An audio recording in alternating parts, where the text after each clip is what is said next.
Okay, call to order the September 17th meeting of the New Bern Historic Preservation Commission. Mr. Shelley, can we have a roll call of commissioners? Yes, certainly. Molly Bales. Here. Ross Beebe. Here. Michael Wika. Here. Jim Morrison. Here. Tim Thompson. Here. Richard Parsons. Here. John Schmid. Here. Trip Ewer. Here. And it looks like Gregory Rush is absent. We have a quorum. Okay, thank you. Are there any adjustments to the agenda? None that I know of. You Members? are free to make. Okay, we'll take a moment. We'd like to present some certificates for some folks who served and now are on a long vacation. Jim Bisbee and Mark Whitener, if you'd come up and we'll reach you down there. Sorry.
Okay. Hey, that's fine. You want to adjust? Yeah, Matt, we now have Yes. Rush. I see that. So, So moving on, consent agenda, there are no written decisions to approve. Can we have a motion to approve the meeting minutes of, and I'll ask for your help here, August of 2024, June of 2024, and August of 2025 minutes. Do we have a motion? So move. I'll second. All those in favor? Aye. Motion carries. who was the second? I did. Tim? Oh, Mike? Okay, we'll start with the introduction of our hearings. First of all,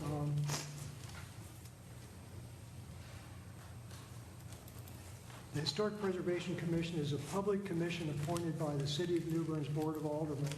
It is responsible for preserving and safeguarding New Bern's locally designated historic districts, which are downtown and Riverside, based on U.S. Department of Interior standards, state statutes, city ordinances, and New Bern's historic district guidelines and standards.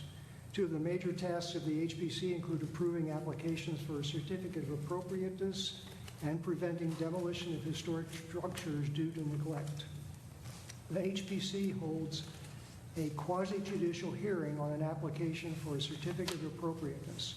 The Commission hears sworn testimony and evidence provided by the applicant, by parties who received notice of the hearing, and by others who can justify that they have relevant evidence and are directly affected by the application.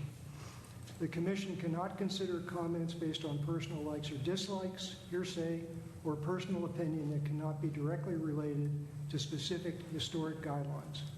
Likewise, commissioners shall refrain from stating personal opinion, personal likes or dislikes, or hearsay during a hearing. The Commission's decision on an application is based solely on testimony and evidence presented at the hearing that directly relates to the historic district guidelines and standards. Mr. Shelley, if you'd swear in the speakers. Anyone who intends to speak or provide testimony related to a COA application on this meeting's agenda must be sworn in order to make comments. So if you'll come forward. So, Mr. Morrison, I am also sworn in, so you have to. Okay. If you want to just all come So forward. you can come forward if you're going to speak. Or think you might speak. All right. And raise your right hand. Do you swear to tell the truth to the best of your ability? I do. Thank you. All right, now, if you haven't already put your name and address on here, please do so. You want to get yourself sworn in? You have another one to swear in? Okay, if you raise your right hand, do you swear to tell the truth to the best of your ability? Yes, sir. Okay, thank you. And then can you print your name and address on that form right there? Thank you. While he's doing that, I'll summarize how the hearing process works for COA applications. The HPC administrator provides an overview of the application, then the applicant or representative presents the application. Proponents and opponents who receive notice of the hearing can present evidence. Rebuttal is allowed by the applicant and by proponents and opponents who receive notice. Others who can justify that they have relevant information and will be directly affected can present evidence.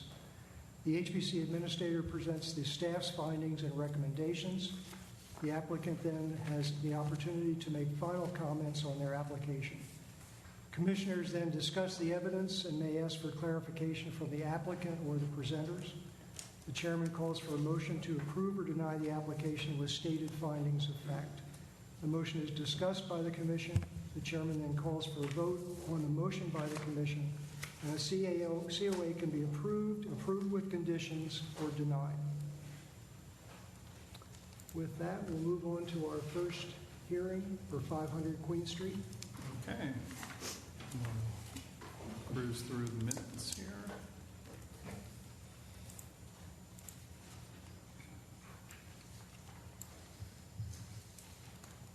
All right. Our first application is for 500 Queen Street. Property owner is Dion King, and the applicant is Spectrum Custom Builders. Jay Amon is representing them. Let's see, and you can see the rest of their application here. Basically see the attached to answer all those questions. They checked off quite a few things. And Mr. Amon, I believe, signed this. And here he is with the authorization to do so with Mr. Dion's notarized signature. However, I do see Mr. Dion is here today in the audience. So we'll start with some of the rest of the attachments that were referenced in the application for the project description, and then the guidelines and design principles here listed. And then we have the zoning and inspections review, which was an issue the last time. But now we have the zoning administrators indicated that the project meets the requirements of the land use ordinance. And the chief building inspector says the same thing as last time, which is that it will require a building permit. Building and floodplain development permits are required. So we may continue, right? So this is first an aerial view of the site. Oh, no, not that again. Let's do this.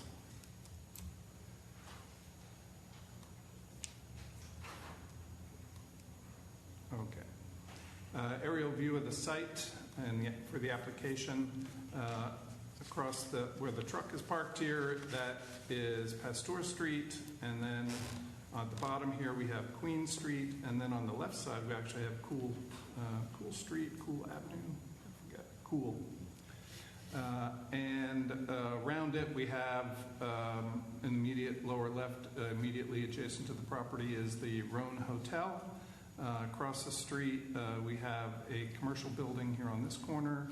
We have on the opposite corner the commercial building that has the restaurant in it at the moment. And then on this other side, on the right, next to the railroad tracks, is the old railroad station, Union Station. And let's move to the next page. This shows the zoning and the historic district overlay, actually just the historic district overlay, showing that this property is entirely within the historic district overlay, which is represented by this pink tone and the pink dashed lines. Just for some background historic reference, we've included some images from what's called the Sanborn maps of this site here. And this one is from 1898, I believe it was. 1898. And you can see again Pasteur and Queen. And back then this was known as Jenkins Alley. And this shows that on that corner there was a considerable amount of commercial enterprise going on here, and then along Pasteur Street, directly opposite the train station. And then as people would progress up Queen Street, there were some dwellings, but also some restaurants and a butcher as well.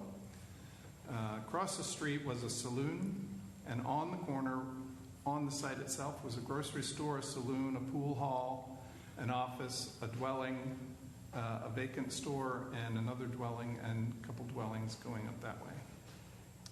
So then, 4 or 5 years later, in 1904, so 6 years later, the building was pretty much the same, but the businesses have changed to the entire corner was now the saloon with a grocery store on the side, a jewelry store, a barber shop, and dwellings, and 2 restaurants on Queen Street. What was formerly a saloon across the street here on Queen is now a grocery store. So things changed a lot back then, I guess. And now, in 1908, this shows, again, that same corner. The map has changed in direction.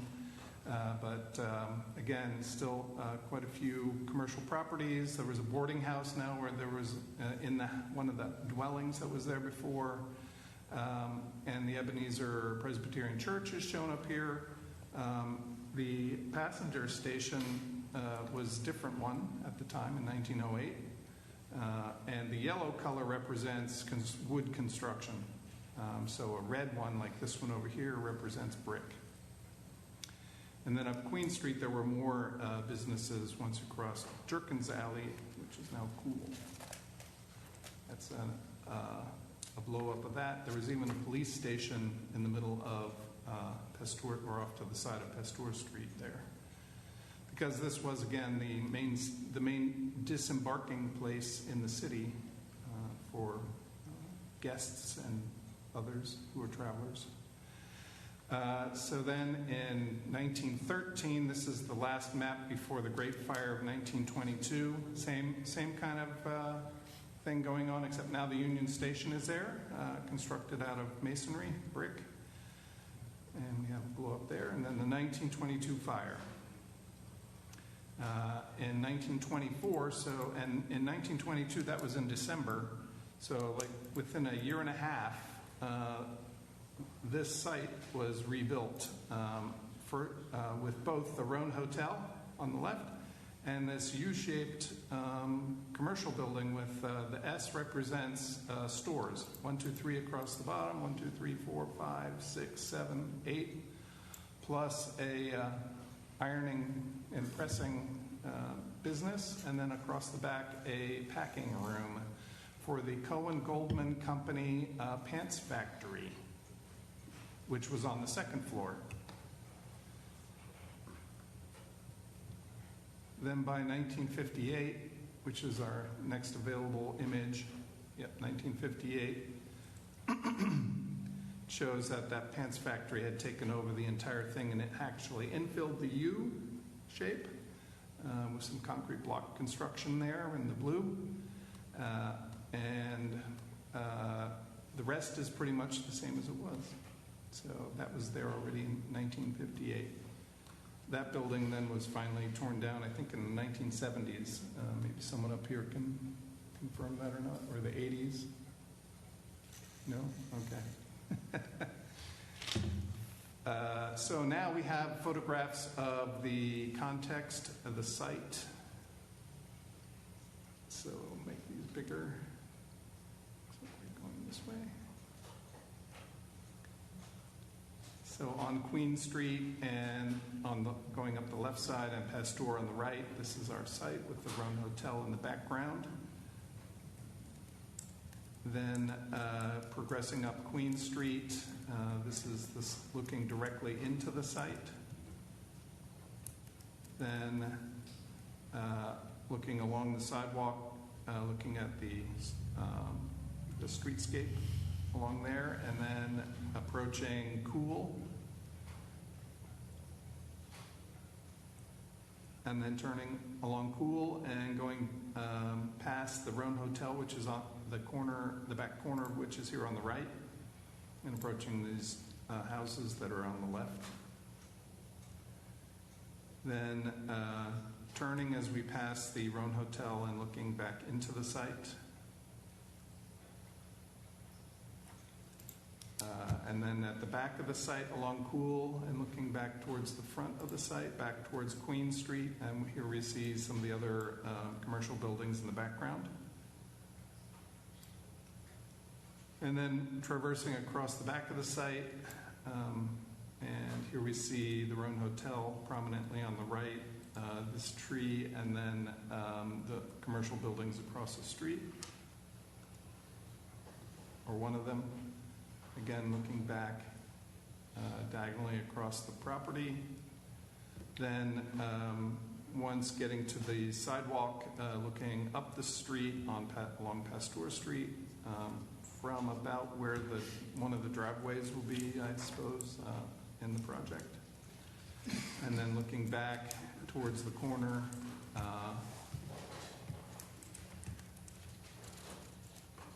so that takes care of all the photographs. Then we have the site plan. These are now the architectural drawings for the project. And this site plan includes the survey plan on the left. And then this shows the location of the building on the site and the parking configuration and layout in the back behind the building. I think everybody on the board is familiar with this. I guess the main points are the main entrance is here off the corner. There's a porch that wraps around on three sides here along Pasteur Street. And then there's a portion of the building which, one-story portion of the building which sticks out here and matches the setback of the Rhone Hotel. And what's also needs to be pointed out on this plan is the property line is the blue dashed line here that goes this way.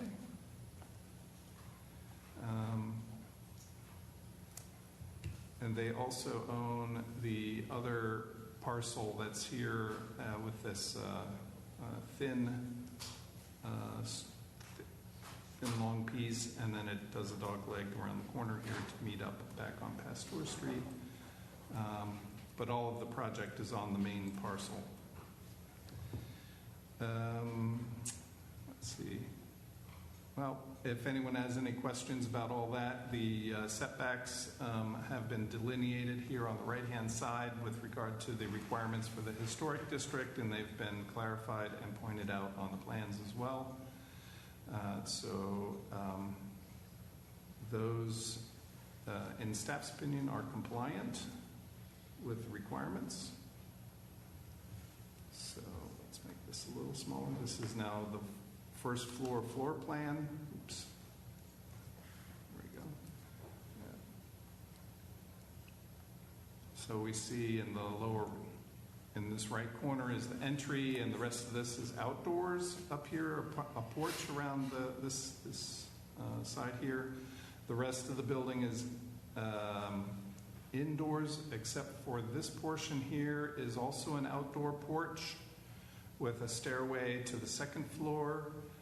This is an outdoor area at the top here as well, which leads out to the parking lot. And then there is a separate building over here for the garages, 3 garages, and that has a second floor as well with an apartment as well, or condo, I suppose, with a dwelling unit, let's put it that way. And this is the second floor. plan. So we see on the second floor there is basically 2 dwelling units on this side, separated by a wall straight across the middle. There is essentially a balcony or a walking passageway, exterior passageway for access to both of those, which have their access here on the left. And then the unit above the garages has their access here as well. What we can see here also is looking down from the second floor to the first floor, you see some of the trellis work over the porch on this side and the porch on this side, and then part of the roofing and the mechanical units above the one-story portion down here.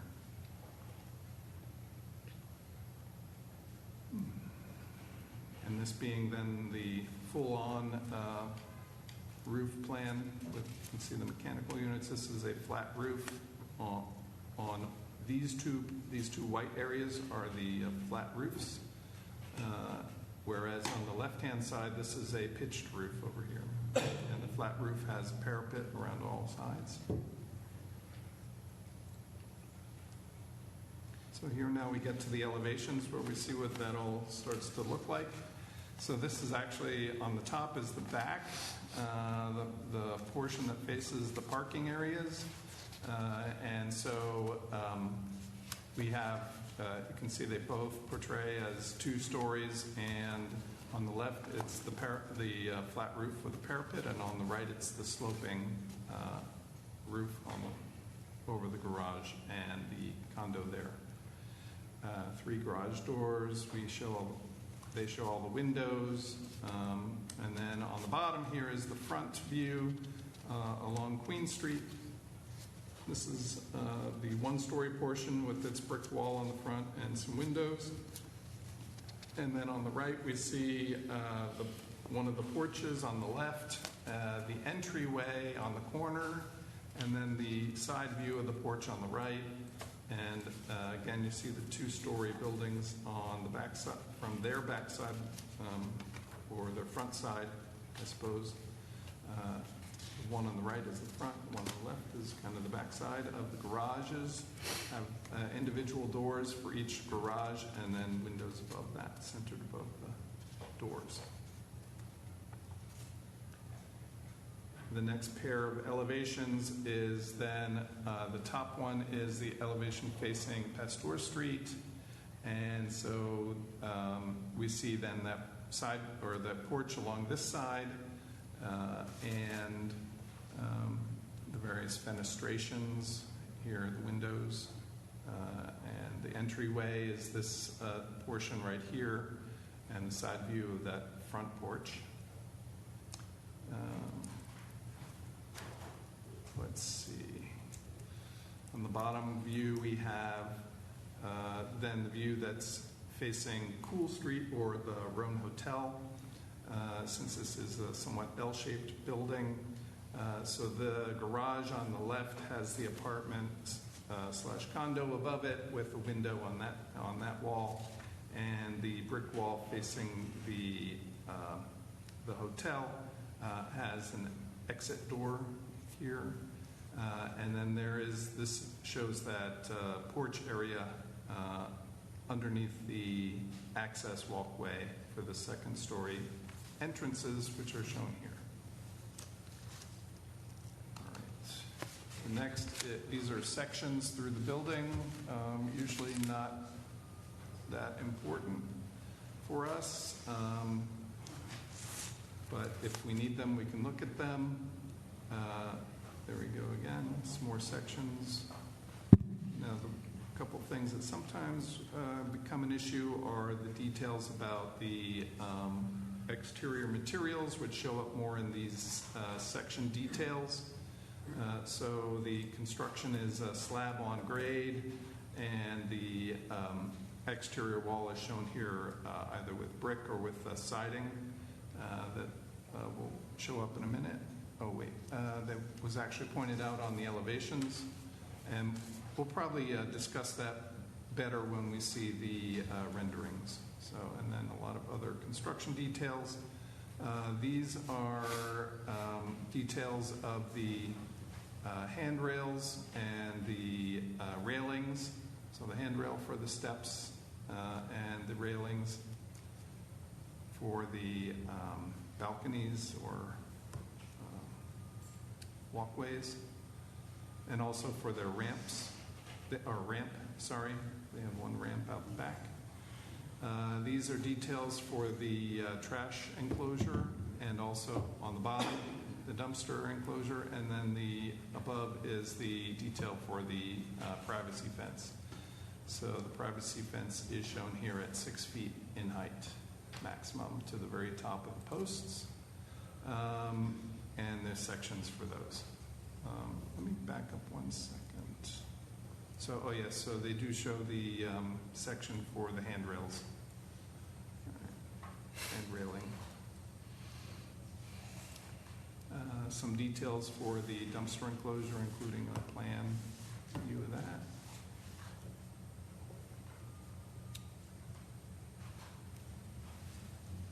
This has a storefront door detail, and then this is a schedule of all the doors and windows and garage doors and such. A lot of wall sections. You can see here a section that shows the detail for the window sills and the brick facing on the front of the building, and the header. The brick for the header is actually projecting out slightly from the face of the rest of the brick wall, sorry. Okay, let's zoom in on these better. So this one is a rendering of the entryway, and so on the left we can see a bit of Queen Street, so that would be coming across our foreground, and off to the off screen, so to say, or off picture on the right is Pasteur. And so this is the entranceway here. Actually going to move in a little bit more to point out. On the rendering, it shows that new storefront construction at the corner that was new to this design this time around. Otherwise, you see the one-story portion is completely brick, and the two-story portion is the first floor brick, and the second floor has siding. And this signage area has different type of signage. Siding along it. And take a look at the way the fenestration looks. The handrails. This rendering now actually includes some of the proposed landscaping as well. As does then this one, which is now, of course, the rear view from the parking lot. I'm going to zoom in some more for this. And here you can clearly see the two materials. And this thing won't slide anymore, I guess. There we go. The two materials, the siding on the top, the brick on the bottom. Here's where the handicap ramp is here on the side. And you also see the kind of indented porch underneath this corner and around the corner that occupies a space between the main building and the garage portion. And you can see the access connection here for the entranceway to the second floor dwelling unit there. All right, then we have one more rendering down here, but it will not slide. There we go. Got to pick a white spot. Okay, so now this then is a view from Pasteur Street, looking straight on at that the two-story portion here with the commercial use on the bottom and the two residential use, the two residences up top. Okay, I think that might do us. Oh, sorry. They have some additional sheets here for the lighting. So the lighting in the parking lot will be like this on the left. The other ones represent light fixtures used throughout the building in various locations. And that's simply a can light. This light on the right here is the one that's typically used throughout the outside of the commercial use. And then we have, that's it. So that's it for presenting the project. Does the applicant have anything to add to that? No, Is there anyone here to speak who has received a letter that is a proponent of this project? Or anyone who received a letter who is an opponent of the project? If you'd come forward and state your name and address when you come in.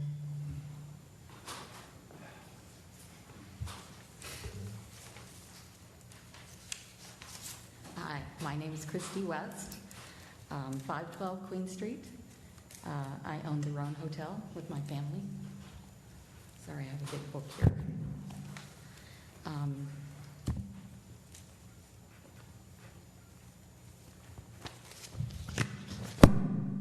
Sorry, I keep hitting the mic. So, yeah, can you zoom in just a little bit? Matt already showed the same site plan. The only difference of this is that the yellow is the Roan Hotel, but you guys seem to be very familiar with that. I truly appreciate being able to speak to you and you serving, because I realize that this is a job that a lot of people would not take. This is an exciting time for New Bern. I have regularly visited here since I was a child, and I have lived here for the last 5 years caring for my mother. This is the most activity and change I can remember ever. New restaurants and businesses that are at the heart of this community are popping up all over. And Mr. King is a big part of that with his plans for the Elks Lodge and this project as well. These small businesses are more than economic engines. They are the threads that weave our community together. Every new venture, like Mr. King's, represents hope and opportunity, not just for him or his customers, but for everyone who shares and loves the neighborhood, which I do. As we look forward, we must honor the foundation upon which our community was built. This very corner, where the train station is, where the Roan is, where the King Lasso building will stand, is framed by 2 irreplaceable landmarks, the Union Station and the Roan Hotel. These historic structures are not just relics of the past, they are living testaments to New Bern's enduring spirit and unique identity. Union Station has witnessed generations of arrivals and departures. Until we had airports and highways, the train station was the hub, as Matt had pointed out, of New Bern. Everybody arrived there and spread out to the rest of the city from the train station. The Roan Hotel, which my family is honored to own, stands as a precious reminder of the creativity and brilliance African Americans contributed to New Bern's success when it was built in 1923 by the great Charlotte Roan and her sisters in less than a year. They constructed that brick building in less than a year. It was the first building that was finished in that area after the fire, which I think is kind of a miracle with no heavy equipment. These buildings are more than brick and mortar. They reflect our history, our values, our shared memory of the community. So why am I here?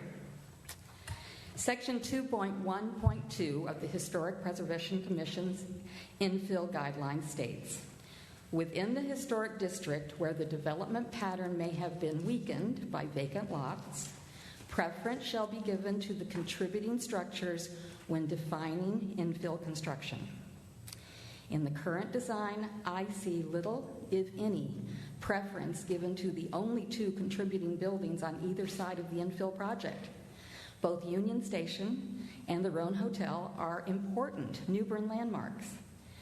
Section 3 of HPC infill guidelines calls for new construction to reflect or thoroughly reinterpret thoughtfully reinterpret traditional building detailing.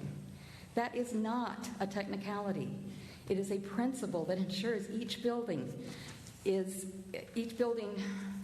again, quoting, contributes to the character of the historic district. I respectfully propose that the design for Mr. King's building does not meet those guidelines.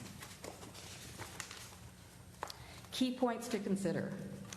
The current design does not embrace the architectural language that makes the corner of New Bern distinct, that corner, and the mass and proportions of the project overwhelm the adjacent structure, the Roan Hotel.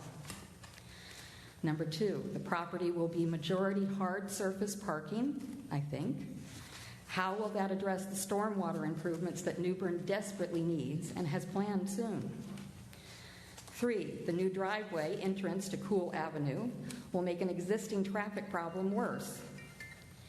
It is a one-way street with two-way traffic that is regularly blocked with yard maintenance or other vehicles. I took those pictures this afternoon, and that's almost a weekly, if not daily, event.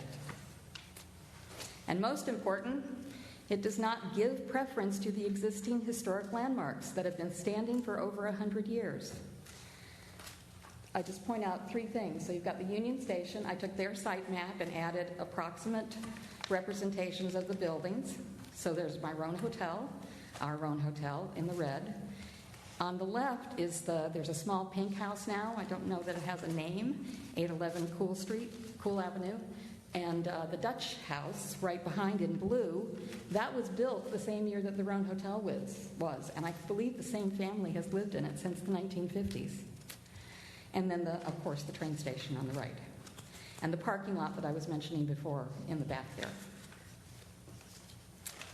Finally, to emphasize our building's iconic history, the historic architecture, this book that you guys might be familiar with, which I have had great delight with the last few days from the library,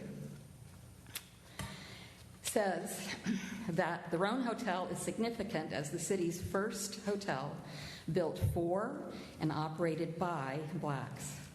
It symbolizes the massive efforts by New Bern's black community to rebuild the hundreds of buildings that were destroyed by the Great Fire of 1922. We've only owned the building for about 3 years, but the more I learn about the history of the neighborhood and of the building, the more I love it. I am here to honor the people who built it. I know what your job is. I'm just trying to present that I just want this historic corner to stay looking historic. I count on you for the balance between welcoming Mr. King's new energy and preserving our historic character. I sincerely hope that every new chapter in New Bern story is one that we can all be proud of. Thank you for your time. I'm happy to answer any questions. Thank you. Of course. Is there anyone else who received a letter as an opponent? And how about anyone else who has appropriate testimony about the guidelines regarding this property and did not receive a letter? Can anyone say? Madam Chair, it's important, because we're in a quasi-judicial context, that any speakers who did not receive notice, who do not own property within 100 feet of the subject property, be able to demonstrate that they have standing by demonstrating they have special damages unique to them, not those things that are common to the rest of the district or to the rest of the community.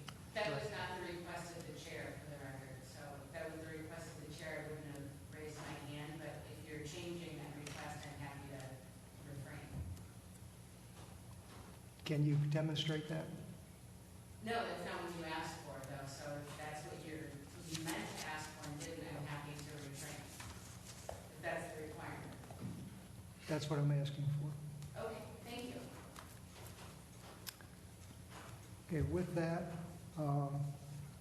any rebuttal from the applicant?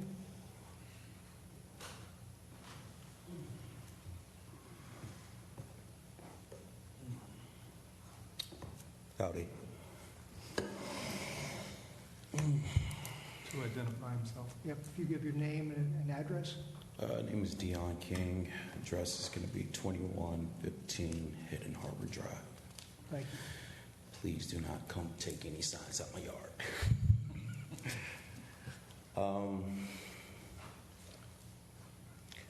Thank you guys for taking a moment to hear Ms. West and her concerns about our project.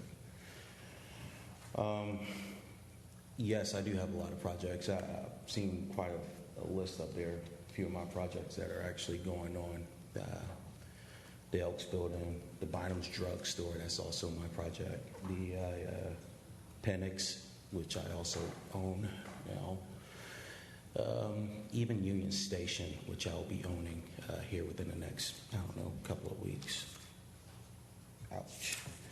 My job is to preserve history, not to change it or rewrite it. I don't really see how our project would actually hinder her from making any advances in whatever she's doing. In fact, I think our project will actually help her. It'll actually be beneficial to her and what she has going on as an Airbnb that she's running. Now, I know that Ms. West utilized the land previously underneath the permission of the previous owners. Of course, we have a lot of work to do. Therefore, we need to utilize the land. And, of course, it seems like for centuries, that's kind of the corner where everybody go get their booze. We're not bringing that type of crowd. We're bringing more of a refinement thing there. History is very important. So, of course, as the owner of multiple historical buildings here in downtown New Bern, there would not be anything that me or my team would do to cause a disservice. Yes, like I said, I do own quite a bit. A lot of it is very big projects. That's including the train depot, and that's also including the Elks Building. But with that being said, that entire corner, we're definitely trying to develop it into something that's going to be remarkable. But I understand that she has her concerns, but we gave her, I want to say briefly, was it 20 feet for setbacks? About 20 feet of our land that she can operate off of because our land runs directly along the side of her building. She's still unpleased with that. We gave her an option for a sound buffer, which would be either vegetation or either a fence. She decided that she wanted a fence. And where I'm going at with this is how many more things do I have to grant her? Because I can imagine if she was to come to you guys' land and say, hey, I'm going to do what I want with your land, it'll probably be an issue. Just throwing that out there. But we'll continue to try to meet her needs. Thank you, Ms. West. Did you have any reply to that?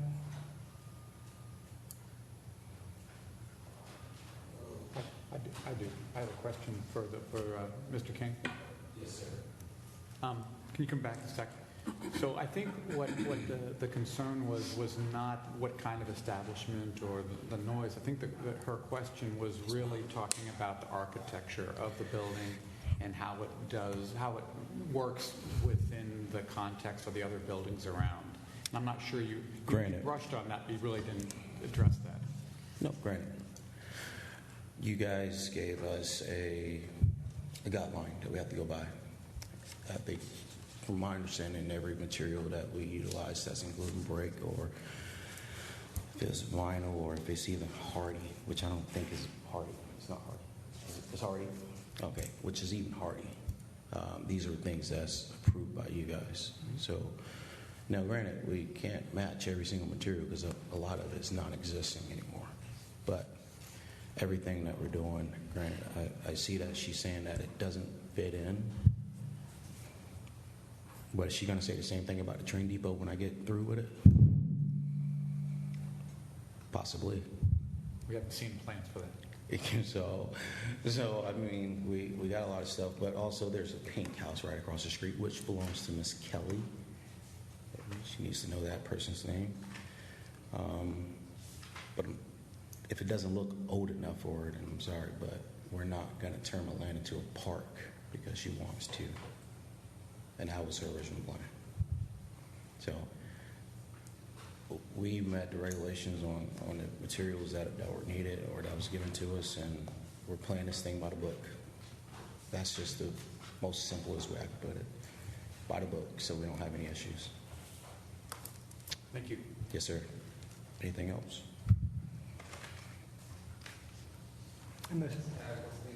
Sure. And you're, identify yourself. Chris Walker, I'm with the Walker Group Architecture, the architect for the project. I just want to say that we did try to respect her building. In fact, I mean, we remodeled this building so that we could take a look at it, take a look at the perspective of it, take a look at the building heights and forms, and see how we could relate to that building. And in fact, that's the whole reason why we added that entire brick section of the building, to try to stay in relation with that, with her property, and kind of give a relationship of the brick to the brick, and keep the building form along with that. So from a mass scale and proportion aspect, I think we did study that pretty well. Material-wise, we are using hardy plank and brick, all within the guidelines. These are things that you can use in the historic district. So, I mean, we're trying to modernize the corner a bit. I think it's an active commercial corner, and that's kind of what it should be. But we are trying to pay some respect to the Roman Hotel in doing so. Any questions? Thank you. Ms. Weston, did you have a rebuttal?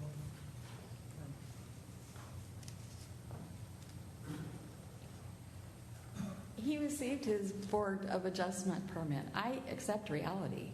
I'm not asking to monitor his project, to redo his project.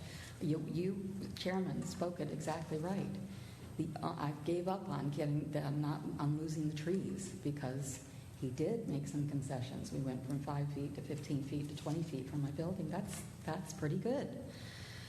But the trees will be gone, and that's very sad. I know what your name is of your commission. The properties that were built at the end of Queen Street, Sarah Lefletter, they were all brand new. My mother and I were here. We'd drive by and we'd look at them, and they seemed all crammed together. But everything about the features of that, I mean, the language that I read in your guidelines, Sarah looked at it and put railings and porches and verandas as though it could have been a historic building. They look like they have some of the historic features. This building does not. It has one story of brick. I appreciate that. That's good. But the rest of it looks extremely modern, just shockingly modern. That is my issue. And that's the only issue right now. Thank you.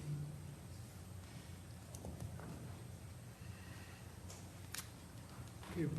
Mr. Shelley, if we could have staff findings and recommendation. Yes, I do. All right. So this is the staff report for Dion King and Jay Ammon for the project at 500 Queen Street. The historic property name, there is none, for a vacant lot, and nothing else in the National Register inventory or the sandbag equipment. The project for 500 Queen Street is to include a new infill 2-story building with a 2-story detached garage and a parking lot.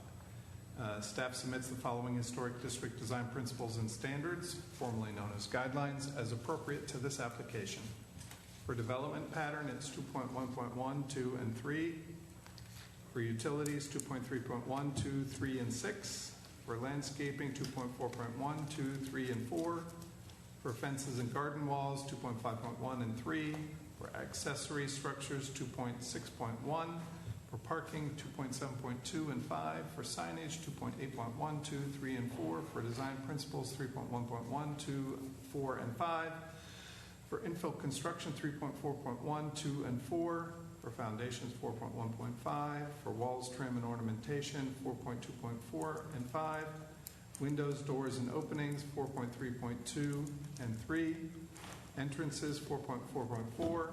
For roofs, 4.5.4 and 6. For accessibility and life safety, 4.7.2. For masonry, 5.1.6. For metals, 5.3.3 and 4. For paint, 5.4.2, 3, 4, and 6.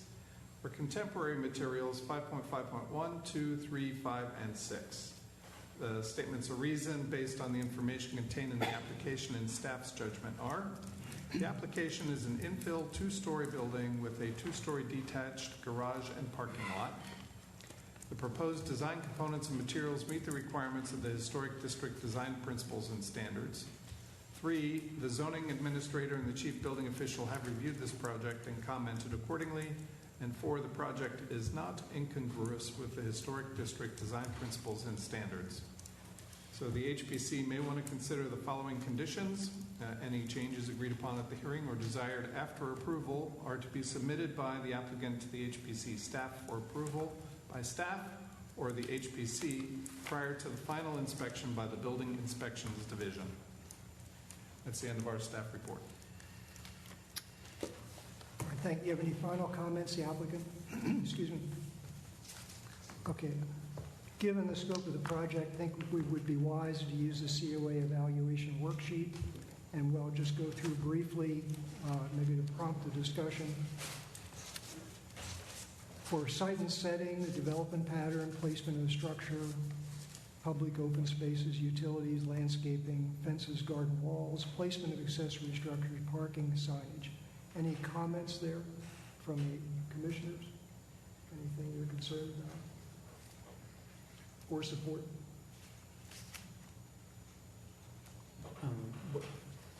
Was scale and proportion, is that part of that? That's the next one. Okay. Well, then Okay, so then we move to design attributes, scale, mass, proportion. Yeah. No, I think that if you look at this, it seems that it meets the scale proportion of the neighborhood.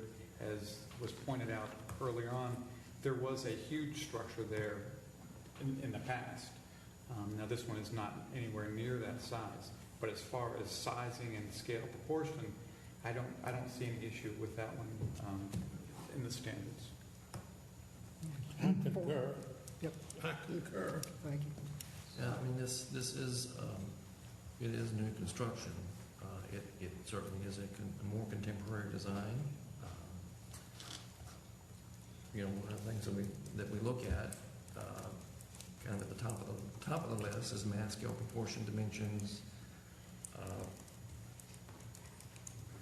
One of the things is how does that compare mass, scale, proportion, dimensions with what's any adjacent structures, as well as across the street?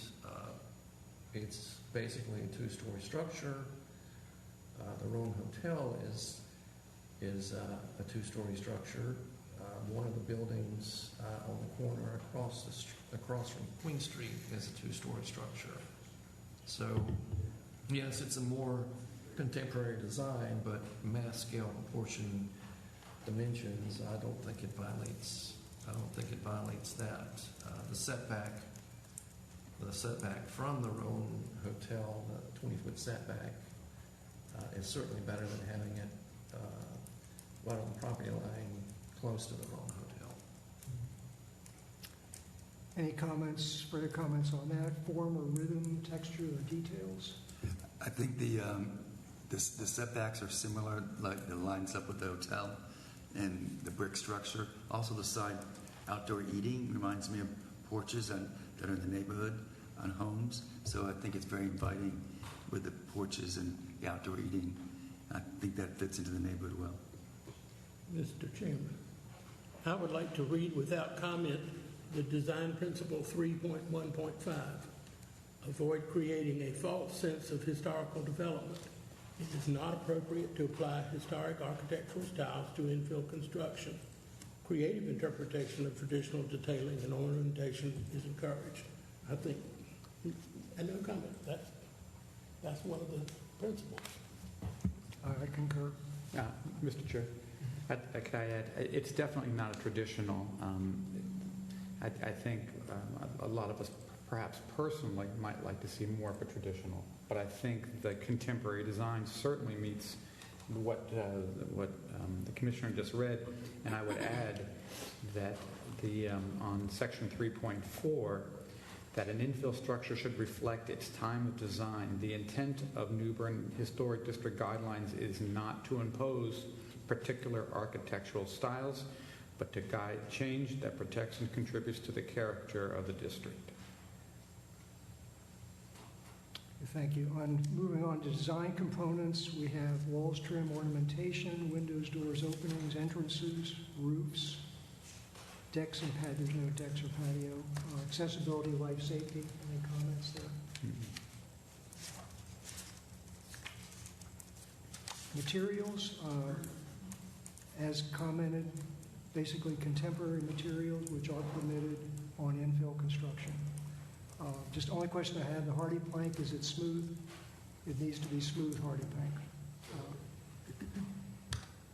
Anything further? So, Mr. Chairman, I'd like to come back to the development pattern Okay. a little bit. And I think it's already been mentioned how we've got a corner property. They're maybe a bit thorny sometimes to deal with in terms of areas of visual concern. It fulfills a general need for the building fronting the street, the two primary streets. Parking is generally in the secondary area of visual concern, or tertiary, depending on how you want to define it. And maybe most importantly, it's apparent a lot of thought was given to the location of the garage doors and how those aren't prominent from any public right-of-way. And so I think those are all important attributes to recognize that they do align with our standards. And I know to appreciate the less blank walls by adding some windows. Appreciate that.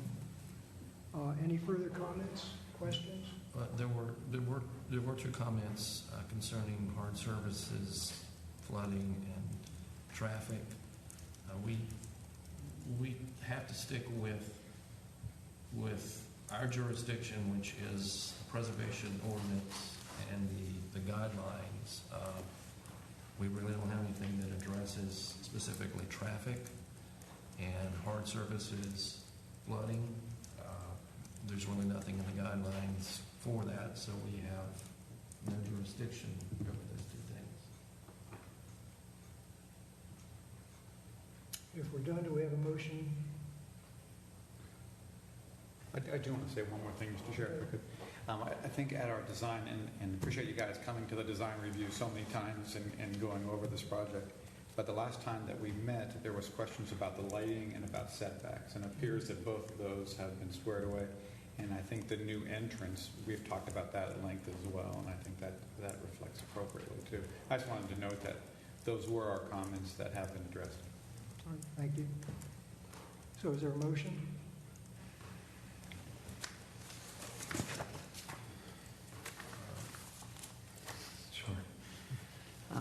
Mr. Chair, I move to find the application for the project at 500 Queen Street to be not incongruous with the New Bern's Code of Ordinances, sections 15.411 through 15.429, and New Bern's Historic District standards based on the following specific guidelines and finding effect.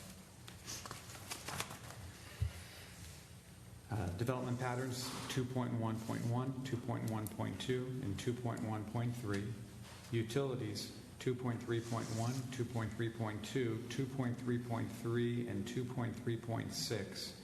Landscaping 2.4.1, 2.4.2, 2.4.3, and 2.4.4.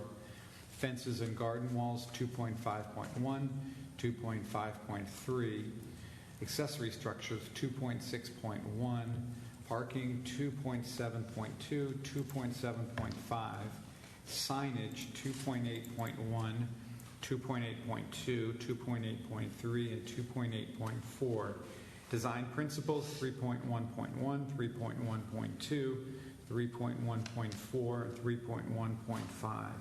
Infill construction 3.4.1, 3.4.2, 3.4.4, foundations 4.1.5, walls, trims, and ornamentation 4.2.4, 4.2.5, 4.3.2, windows, doors, and openings 4.3.2 and 4.3.3, entrances 4.4.4, roofs 4.5.4, 4.5.6, accessibility and life safety 4.7.2, masonry 5.1.6, metals 5.3.3, 5.3.4, paint 5.4.2, 5.4.3, 5.4.4, 5.4.6, and contemporary materials 5.5.1, 5.5.2, 5.5.3, 5.5.5, and 5.5.6. The finding of facts based on the information contained in the applications are that this project at this address is an infill two-story building with a detached two-story garage and parking lot. The proposed design, components, and materials meet the requirements of the Historic District Design Principles and Standards, formerly known as guidelines. The zoning administrator and the chief building official have reviewed this project and commented accordingly. The application is not incongruous with the Historic District guidelines. And the condition that I would put on that is that if there are any change in the designs before or during construction, that those are all run through the administrator as soon as possible. Second. Motion is made and seconded. All those in favor say aye. Aye. Any opposed? Motion to issue a COA. So moved. Second. All those in favor? Aye. Thank you very much. I got the second on that, but there were three of you that made the motion, so which one wants to take responsibility? Yeah, I think it was down here. Me. It's me. John? Richard? Yep. RP. All right. Thank you. You too. Thank you. All right.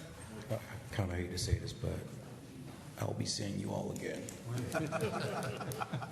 Save you a seat. Yeah. Keep the seat. All right. Okay, we're ready for the second hearing, which is 507 George Street. It's a remodel of a structure.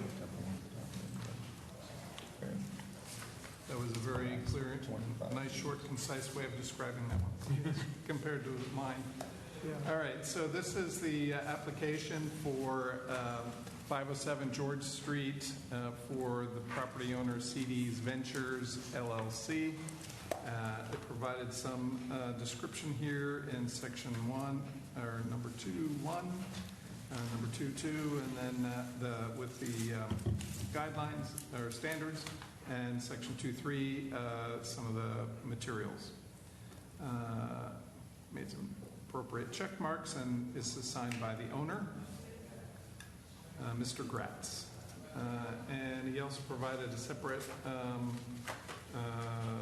multi-page description of the project by areas of visual concern. So he started with the primary area of visual concern, and a couple of the ones to point out that are the most significant are the removal of vinyl windows replaced with solid wood windows, and changing out the front door, changing out the stairway railing there, and adding some wood wrap to the existing columns. They're going to be adding some fencing with a gate across the front, across the driveway, but behind the front corner, moving the electrical box off the front porch, removing paint on the brick, and moving the upstairs right window, and let's see, refinishing the existing metal roof, installing the front porch and fan and porch light, and removing the fake plastic shutters. For the secondary area of visual concern, the south side, which would also be the left side from the front, removing the window windows again, repairing the porch and put new wood railings and columns in place, repairing all fascia boards, try to remove the paint from the chimneys and to bring it back to the natural brick appearance or natural brick surface. The wood fencing will be in this AVC, removing one window on the second floor, adding a porch light near the door, and adding AC units, mini splits, screened from view with a new fence and the existing shrubbery. Then on the other side elevation, secondary area of visual concern, he describes removing the vinyl windows and replacing with wood windows again, and some wood fencing as well. On the rear or tertiary area of visual concern, the west elevation, again, switching out the vinyl windows with solid wood windows, installing a new wood frame deck with some wood privacy lattice and wood handrails and railing, and installation. The fence will continue into the to that tertiary area, a new back deck, and well, I think you already said that, and a new porch light. So he cites the various guidelines here that would apply to his project.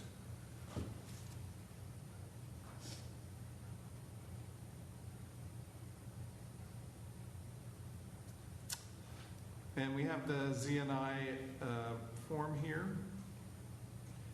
And in this case, a zoning permit is required, particularly regarding the setback at the deck, I think, in particular, but also at some point in general. And the chief building inspector has indicated that it will require a building permit with the existing, and there is already an existing building permit that's been issued for the interior. It will be amended to reflect the additional work for the exterior.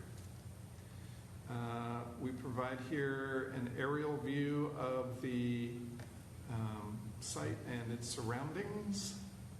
You can see it's the neighborhood here is a little bit tight, but not too bad. There's a larger space to the north and some open space around the back. He has the house is situated on the northern side of his lot, so he also has some open space on the south side of his lot before a neighbor on that side. This is an expanded view in case we want to reference anything in more detail. And these are some 2015 street view shots. That's the earliest or the most recent ones that they have online. So if we need to reference anything, say, from 10 years ago, we can do that. For example, you can see it didn't have any porch railing at that time either. All right. And from the side, same time period, had that pipe handrail at the time. What you can see here that we won't see today is there was an addition at some point in the past that existed in 2015. This little one-story addition, and it apparently is what caused the bump out in the parcel line in order to take care of that at some point. That is no longer there. And so that's also part of his project, is the demolition of that little piece. These also show some of the other images from 10 years ago. It doesn't look like the chimneys were painted unless that's red paint.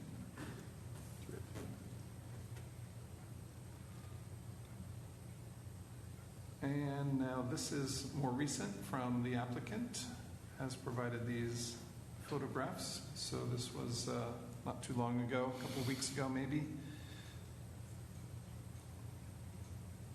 Here we have, looks like we have natural brick on there, on that one.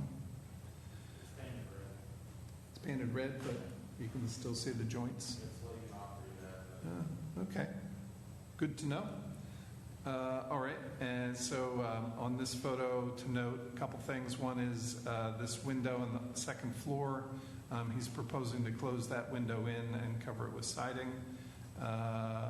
This air conditioning unit is to be removed and replaced with a mini split that will be attached, I think, behind this portion of this bush here on the left. You can see on this view this porch is supported by some of these metal cast iron metal railings or cast iron metal posts, decorative posts that were popular in the 50s. The concrete steps you see, I'm not sure if we have a better view of this, but the concrete steps will remain, but he's planning on replacing those metal columns with wooden ones, or wrapping them. I forget which. Just to whole columns. Okay. Let's see. Oh, here we have a much better view of it. So there you go. To note, other than what I already mentioned, is this window on the left you'll see in one of the other photographs, and the door here to the interior has a wooden board coming out the doorway. That will be a reference for you for that other photograph we'll see in a few minutes. And you can see a little bit about how high this floor is above the grade. Let's see. So here we go. There you go. So there's that board I was talking about. So this right off the photograph to the left is the doorway out to the porch. So this is an exterior wall here on the left, and there's that window I was pointing at before. And now on the inside, with the wall surfaces removed, you can see there used to be another window here, and along this back wall there were a series of windows. So this apparently was something like a sunroom at one time in the past.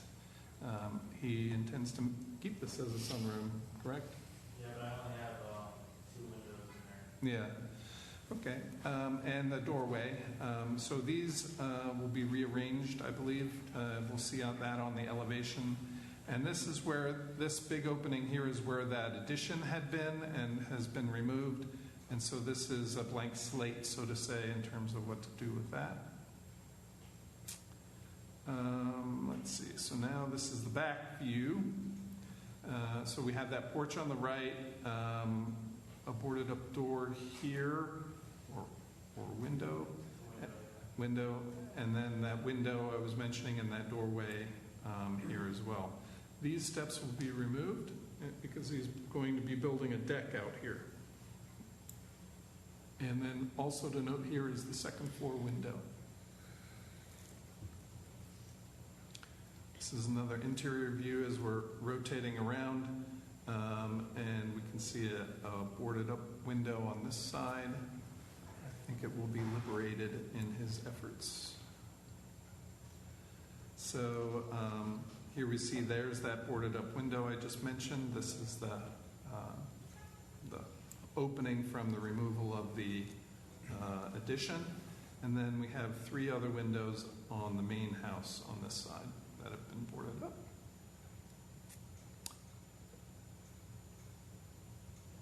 Okay, this is a detail with a little bit more of the siding removed than I think the last time we saw. Although maybe we saw this one in the design review, I'm not sure. To give us an idea of the condition of the wood siding underneath.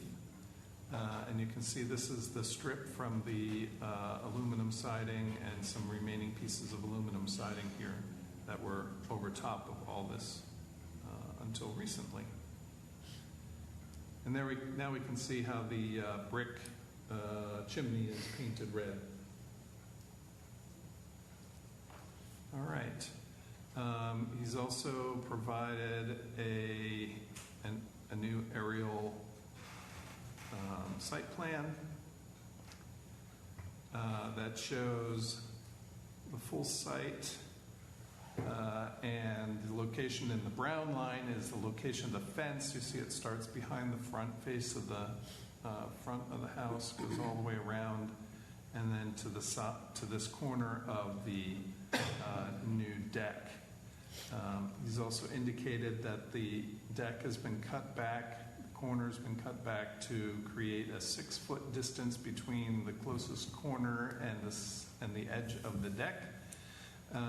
And the other dimensions are quite significant. The other piece that changed was this rectangle here he identifies as stairs, which is the stairs to the deck. We'll see that in a minute in elevation. So here are his floor plans, and the left is the first floor and the right is the second floor, and so that left shows that sunroom I mentioned. He's planning a laundry and hot water in this corner. And the only other thing that's relevant here exactly is the location of the stairs. I believe these are new stairs, is that correct, or are these the old ones? They were in there whenever I bought the house, but they were, Okay. Maybe we could have you come up and stand at the microphone and, as I keep asking you. The whole time or no? What's that? You want me to be up here the whole time? Or? Sure, Okay. sure. So go ahead and identify yourself while you're there. My name is Andrew Gratz, and address? Yep. 1808 River Drive, New Bern. And he's the owner. So let's see, on the second floor, remember he's requesting to be able to close in one of the windows. Well, that window happens to be in this bathtub area here. And so that's why he wants to close that window. Let's see what else we got. Go to the next page. So now these are some good sketches of his proposal. I'm going to make them larger so you can see more of the detail. Plus the line work is a little bit light. So this obviously is the front of the house with the porch. He's intending to, let's start at the top, remove that vent by covering it with new siding, I suppose, and then move the right-hand window over so that the two windows are symmetrical. Then he's adding a ceiling fan on the front porch. He's replacing that front door with a new panel door. The existing one, I believe, is a fiberglass door. This one is wood.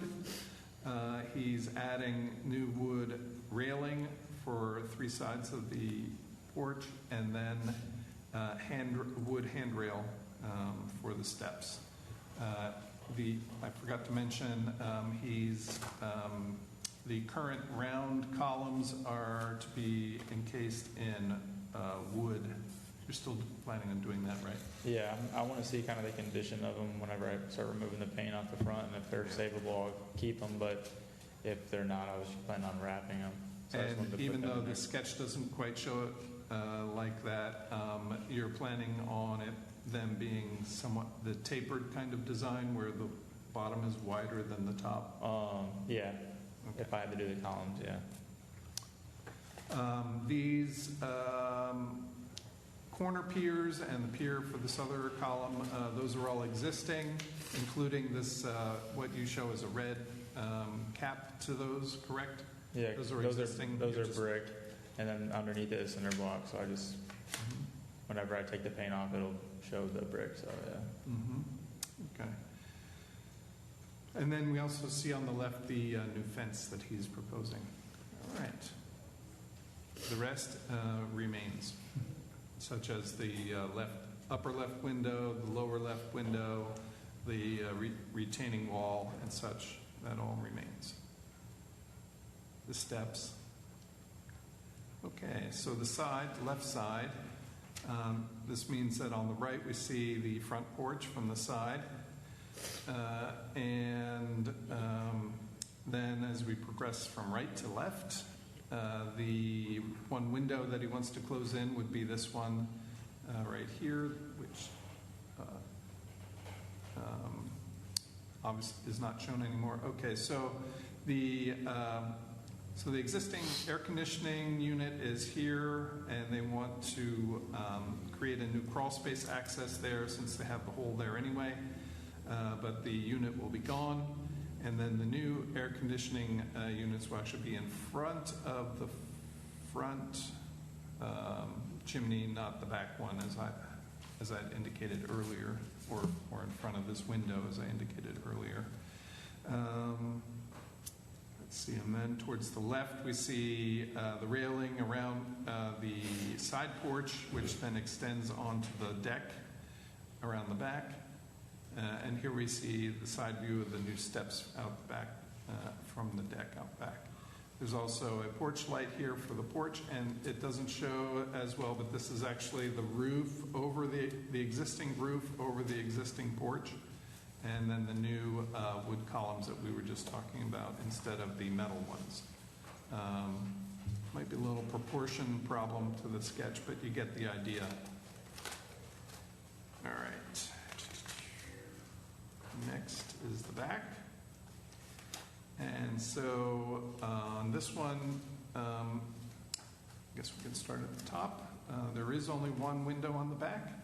So, and he's planning on just liberating it from its plywood and replacing it with the new wood windows. I guess we'll start on the left. So we have the new deck shown added to the back with some railing. This would be that angled portion here with a short straight portion, and then the steps across the bottom here. So for a very wide opening and very wide steps across there. The new door in that opening, the new window, that window that was in the corner, I guess you're replacing it with a new wood window? No. Yeah, that was a wood window. Mm-hmm. So, you're going to replace that window with new wood window? So there's one window that's already there, but there was, if you look at the picture from the back, you can see that they've already, like, the aluminum siding is over all the windows besides the two. But the one on the left, I was eliminating because there's not enough space with the current construction where the door is to put another one there. It just would be easier to remove it, to be honest. So it doesn't have, like, if you look at the back of the house, how it is, there's only like a 1x4 that's right there, and now it's going to be a 1x6 wall to allow for the new foundation, and it just wouldn't work out very good. And so your note here says centering the window. So you mean centering it between the two corners? Yeah, so there's one existing, I would just put it in the center of the house, or I could put it under the other one to kind of make it straight, the one that's in the, like that. I could do that, but I just centered it because, I don't know, I just figured it would be more eye appealing, but it kind of would look better if it was now looking at it lined up with the other one. Yeah, you could do both. But then he also has one of his porch lights here at the door. And then you can see the side view of the porch light on that side, and then the side view of the porch railing, actually beyond the corner, back near the chimney, is where that railing is. And then you see the hand railing for the existing concrete steps over here. Let's see.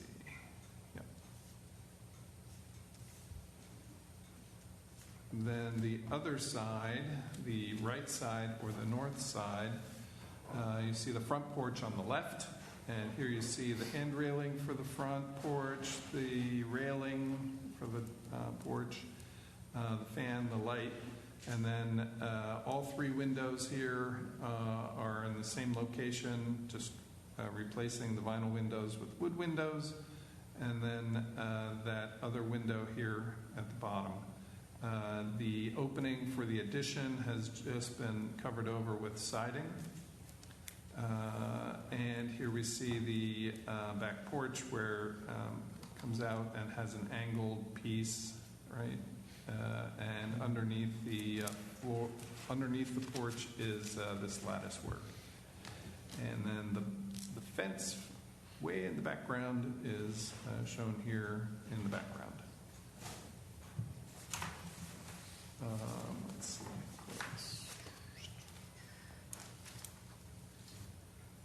Okay. He wanted to show a blown-up view of the side porch because it didn't come out so well in such small sketch before. So here we see the new wood columns for that side porch, the new railing, the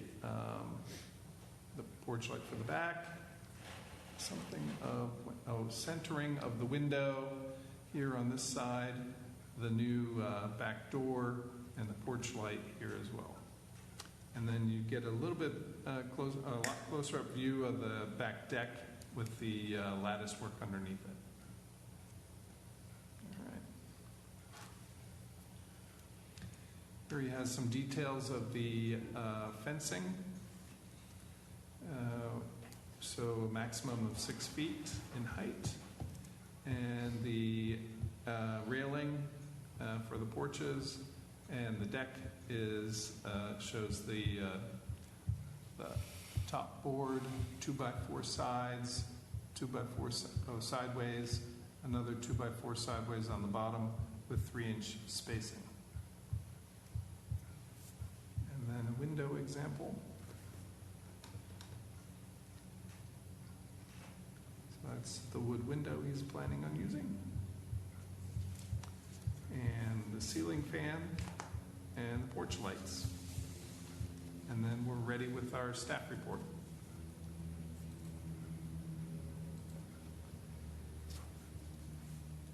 Okay, do you have anything to add to that? No, I think that pretty much sums it up for me. Okay, is there anyone here who was interested in making a comment as a proponent of the project who received a letter? Anyone who received a letter who is an opponent to the project? And anyone else who is particularly impacted by this project and wishes to make a comment? Seeing none, we'll move on with your recommendation, Mr. Shelley. Excuse me. Oh, one thing that I did change from our meeting was I'm going to end up removing the aluminum siding and trying to repair and replace the wood that's already existing there. The original wood. Yeah. Great. So some of it must look better than that picture. Hopefully. But we appreciate you doing that. All right.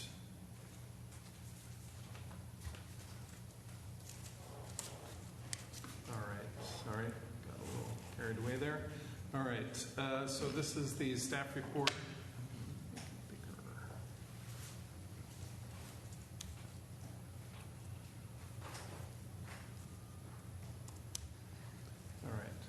For CDC's Ventures LLC for the project at 507 George Street.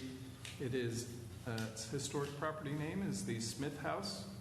It is contributing, and the National Register inventory description describes it as 2 stories, 2 bays wide, 3 bays deep, 2/2 sash, which was in 2003. 2/2 sash, front porch with round posts on concrete block piers, aluminum siding, metal clad gable front roof, 2 exterior chimneys on the south side of house. And Sandbeck did not have anything about this house in 1988. So the project for 507 George Street is to include a significant remodel of the structure and site improvements, including but not limited to removing a 1-story rear addition, front porch and facade revisions, replacing vinyl and wood windows with new wood windows, revisions to the siding, as he just explained, I guess, revisions to the side porch and rear addition of a new rear wood porch, and new wood fencing and gate. All the work in all the ABCs. Staff submits the following historic district design principles and standards, formerly known as the guidelines, that may be appropriate to this application are utilities 2.3.1, 2, and 6. Were you proposing to screen the mechanical units with landscaping? There's already the existing shrubbery. I don't know if you can pull the picture up, but it's pretty large. and then the wood fence as well. Any other landscaping? No, that's the only thing. Okay, so then the we shrubbery can- is like 10 foot high almost, and Okay, so we about can 8 foot strike wide. this one. Fences and garden walls, 2.5.1 and 3. Design principles, 3.1.1, 2, and 4. For modifications, 3.2.1, 2, 3, and 4. For foundations, 4.1.1, 2, 3. And are you adding any other vents or access doors? No. Okay, so because he's planning on using the one opening that's already there, I think we would strike this one. Walls, trim, and ornamentation, 4.2.1, 2, 3, and 4. For windows, doors, and openings, 4.3.2 and 3. For entrances, 4.4.1 and 4. For decks and patios, 4.6.2 and 3. And for 4.6.4, I'm not sure how low the profile was and if he wants to remove the handrails instead of building them. I don't know. It's somewhere around 30 inches. So you may or may not want to just leave that in there in case he chooses to do otherwise. But currently the project includes handrails.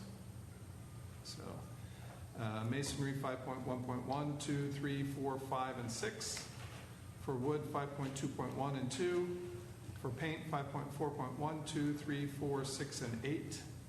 For contemporary materials 5.5.4, which is the one that abolishes aluminum siding and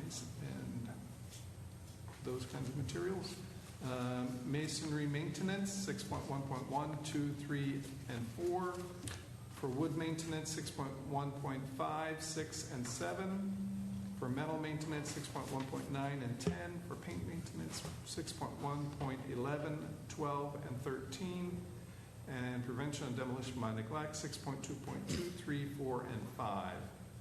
The statements of reason based on the information contained in the application and staff's judgment are: 1, the application is for significant revisions to a contributing structure in the tight weave development pattern. 2, the proposed design components and materials meet the requirements of the design principles and standards. 3, the zoning administrator and the chief building official have reviewed this project and commented accordingly. And 4, the project is not incongruous with the design principles and standards. So the HPC may want to consider the following conditions: that revisions to the application according to the changes agreed upon at the hearing or presented at the hearing shall be submitted by the applicant to the HPC staff for approval by staff or the HPC according to the design principles and standards prior to the final inspection by the Building Inspections Division. That ends our staff report. Okay, any further comments? No, sir. Okay. Members, do we have any questions on what was presented? I have a question. You talked about screening for those HVAC, for those mini splits. Can we see that photo again Yep. to see what that screen looks like? Oops, please. While he's looking for that, how are you going to try to remove the paint from those bricks? I mean, it says in the guidelines that I can only, and I talked to Matt about this, he said that I can only use like chemicals with like a soft wash kind of. Yeah. I don't know if it'll work well or not, but it's worth a shot, I guess. I didn't know if you had some secret that you were willing to share with us. Why, you have some paint to remove yourself? Maybe. All right, so there's the image you were looking for, I believe. And to the right of the image. Or were you looking for the sketch? No, this is it. So in relation to this, is the units, are they going to be on the east side of that chimney? Right where the big bush is? Yeah, looking at right where the big bush is, right on the right side of the right chimney. Okay. Is that bush staying or is that bush leaving? I mean, I might trim it a little bit, but it's going to stay. Yeah. Okay. And that bush that's in front of that one that's kind of closer to the road, that one's staying as well? Yes, sir. Well, your fence is going to be in there too. Does that push Yeah, the fence will probably be right between the two. Okay. And that's a 4-foot fence right through there? I have it as a 6-foot fence. Okay. I guess that's secondary. And I will add that the contractor, the mechanical unit contractor, also had several weeks ago submitted not an application, but a description of the work for that. And he indicated that all the line sets were going to be in the walls because your walls are open on the inside. So they won't be visible from the outside? Right. But just to make in case there was an issue, pointing out that the units, the mini split units, are being attached to the side of the wall here. You see about at window height. You see that on your? I do. Yeah. I didn't really make that too proportionate. I don't know how high he has to go off the ground or if there's any codes. I'm not too familiar with mechanical. Yeah. So normally they end up on the ground, but only when it's under unusual or different it's in the circumstances. flood zone, so I was just trying to keep the houses in the flood zone, so I was just trying to keep it off the ground a little bit. Not that it hopefully will ever flood, but so they can't be mounted on the house. Okay. I don't think it's in the flood zone. I think it's in the flood zone X. The 500 year? Yeah. Oh, okay. There for that zone, there is no requirement for elevating mechanical equipment, but doesn't mean it isn't a good idea because 500 years happens every couple of years. So, and I was just going to check the zoning and inspections here. He would have mentioned it if it were in the 100-year flood zone, and he doesn't. So despite, no matter where you put those, you're thinking that between the fence and the existing bush, yes, sir. that those units should be properly I don't think screened? you'll ever see them, to be honest. And the line sets are going to not be visible as well? Yes, sir. They won't be visible. Awesome. Anything else? Windows? Go ahead. You can jump in there. I know we talked about it at design review. Are we all comfortable with that, getting rid of the window on the south side, second floor? Yeah. Yeah, I think somewhat related to that, this is not the grandest house in the downtown historic district, but it certainly reflects the historic character of the district. I mean, it is what it is, and I think I can speak for everyone sitting up here is that we certainly commend you and cheer you on for your effort to take a house that needed a whole lot of TLC and really do what I think is a very commendable restoration job. Yeah, thank you very much. Yeah. I think it's beyond TLC. And getting rid of that window addresses inside issues as well, right? Yeah, So, there's a bathroom there. Which is good. Any further comments? No, I agree with Commissioner Thompson that this is a great project. You are to be commended for taking on the scope of this project in the district. I appreciate it. Yeah, we'll see if I regret it, but I don't know. We'll find out. If you haven't yet. I'd like to commend you on your application. I think it's very thorough, and it's a good example of, even with non-professional help, you can navigate this process and accomplish what you want to. Yeah, I appreciate it. Yeah, it kind of hit all the points of describing what you were changing and what you were replacing with what material, and that's the basic standard that we ask to be satisfied. So, I appreciate it. Yeah. So do we have a motion? Yes. I'll move that we find the application for 507 George Street for a certificate of appropriateness to be not incongruous with New Bern's Code of Ordinance, sections 15411 to 15429. Bern's Historic District Design Principles and Standards based on the following specific standards and findings of fact.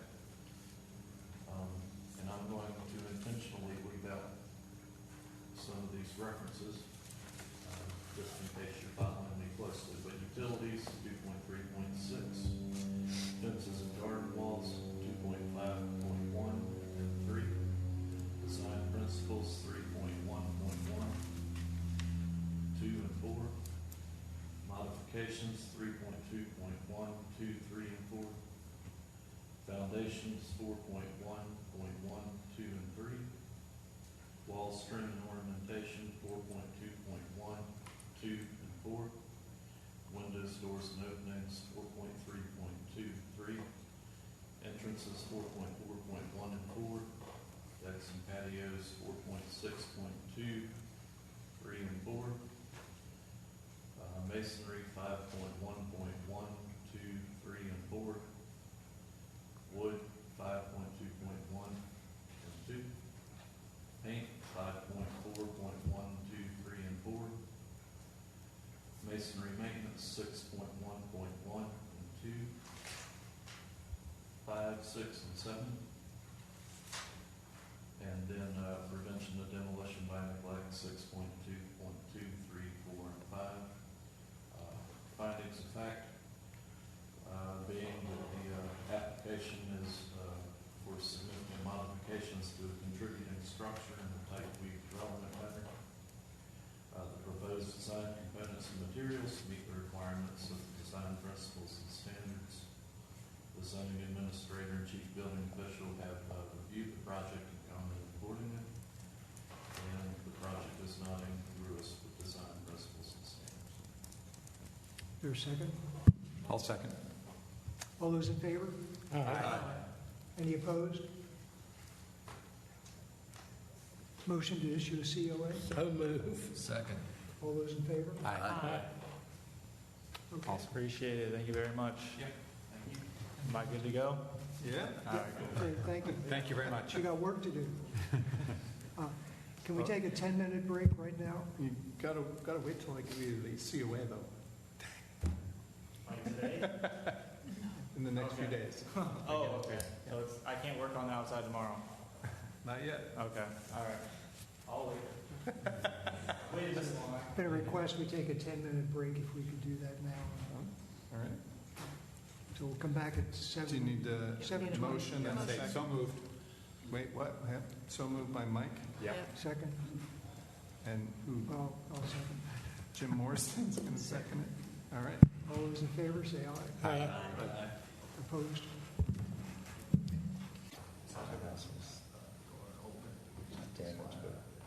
Recess is over.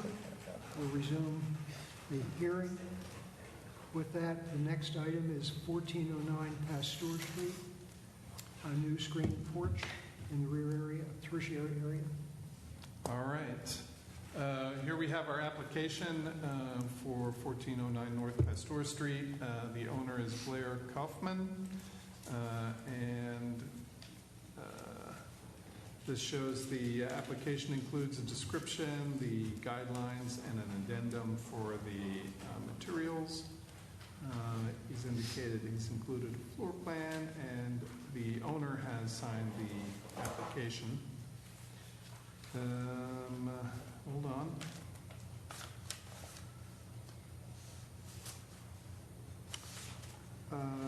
I don't believe the owner has provided the authorization form for you to represent him. Are you familiar with? No, this is my first time doing this. He was away for vacation, so I'm asking him to fill in for. So I think one time in the past we phone called the owner. Do we have an email or anything from the owner? Well, can he call the owner now and get the owner to verify that he can represent them?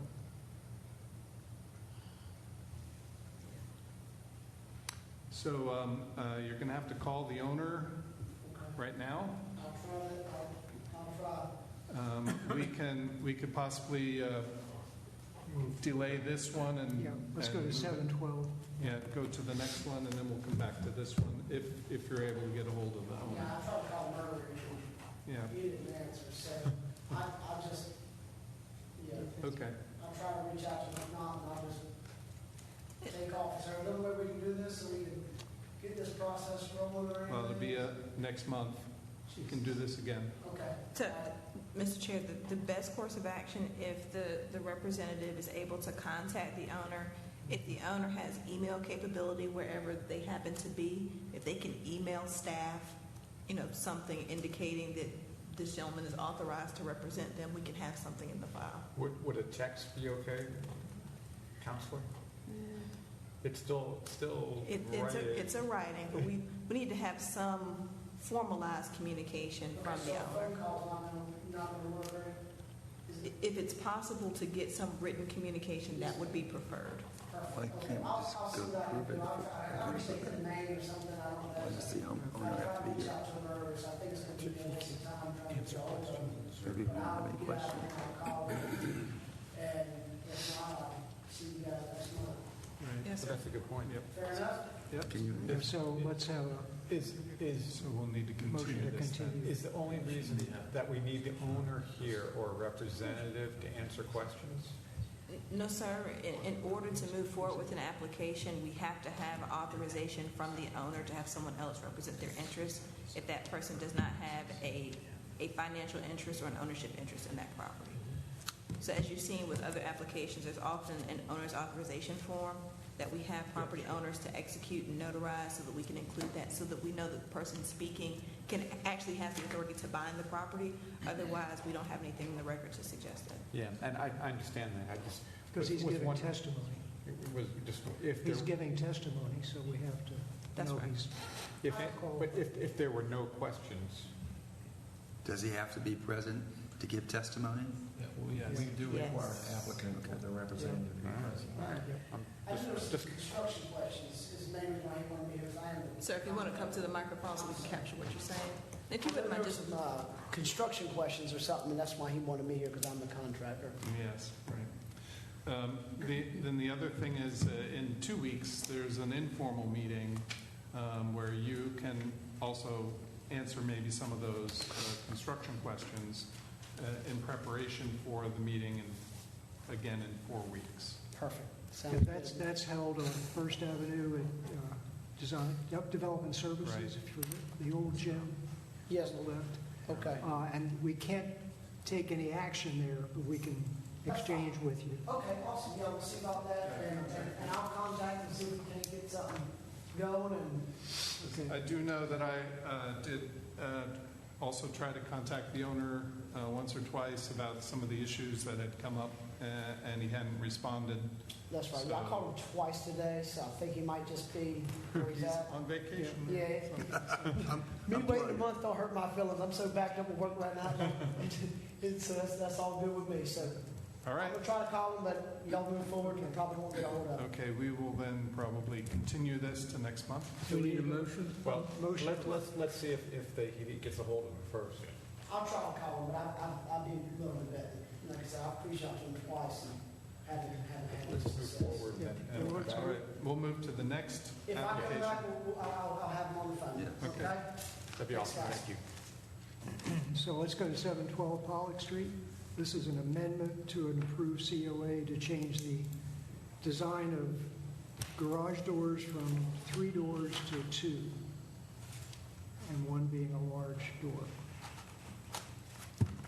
Okay, so, again, just to be clear, we already approved the COA for this project, and they are just looking to amend that COA. So, but the documentation I have is primarily for the entire project. Here is the COA that we issued just last month. And I did get a new zoning and inspections form here for this, and the zoning officer indicated that the zoning permit was already issued, and the chief building inspector says it will require a building permit, as he did the last time. And I can zip through all of the documentation from before, and this was even the COA from the previous year because it had expired, and that's why you had the new one. Anyway, if you remember, just zooming ahead to this, you remember the design that was approved was this sketch here with 3 single bay garage doors, or single vehicle garage doors, and a door on the front. They are looking to change that. And they actually did submit the final drawing for that, which is now this one in the meantime. So that was one of the conditions of the COA. So they managed to do that. This actually shows that the door in the front is now moved to the side. So we could include that as part of the amendment, just for technical purposes. And this is the garage door that they would like to propose instead of the 2 separate right-hand doors. They want to combine the 2 into one double-wide garage door.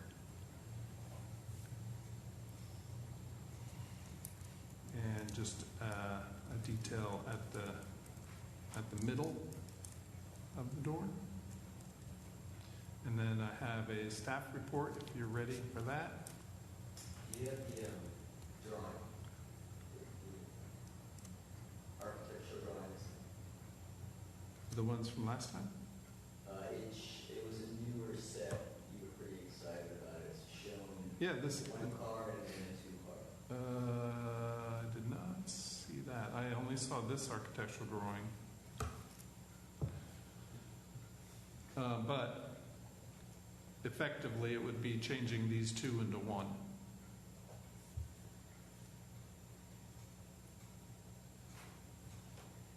Does that make a difference for you?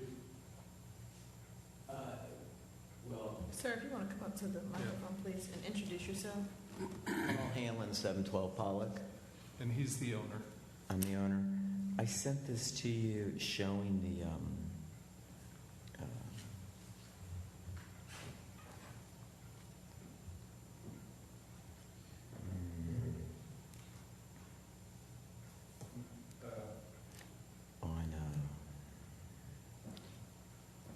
It was a. Just to be clear, we had quite a few emails back and forth across the past few So it was days. like the September 9th? Yeah, I don't see it actually here. Because you were saying the drawing looks good.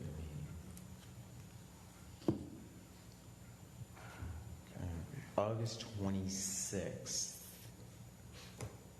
And the reason I'm showing this is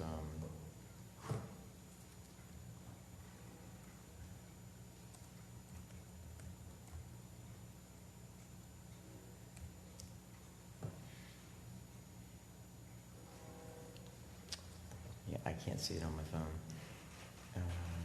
You were saying August 26th? I think so. Oh, wait, that's the wrong year. May 15th? 2016? Probably not. Okay, there is a drawing. It's a much better drawing than May 15th. Let me see if that's it. No, that's not it. So I got a whole new set of drawings that show the 1-car garage, the single-car garage on the left, and then it goes to a 2-car garage, and then next to that 2-car garage is the manual door that you would walk through. And this is all my wife's fault. But now you're saying that the door is moved around the corner, right? No, that's not the right drawing either. That one? So remember you That's were it. asking me which drawing, which. That's it, right? Is that it? Yeah, except that the double car is going to be in the middle. Yeah, on the right compared to the single. Okay. The single would be on the left. And it has no windows Like still, that. correct? It's going to look like that one right there. With no windows. Except, The yeah, second there'll be floor windows and at the top floor. And the garage door has no windows. Yeah, the doors will have windows. Oh, they will. Which we haven't ordered yet. So, I mean, if you say we can't have windows, you don't see the drawing from the,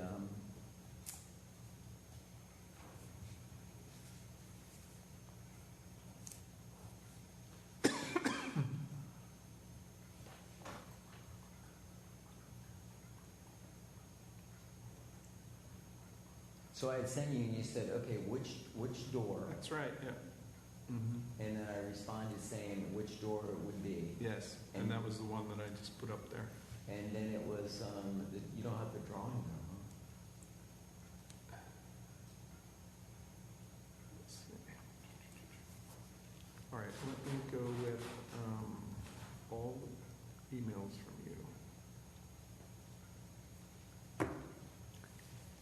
So there were 4 openings initially, 3 garages and a door, correct? Originally, 3 garages and... Correct. And now then your proposal is 2 openings and a door. Yes, a manual door, yeah. Okay. That's all the difference. So here's one also that's kind of the reverse of the other, but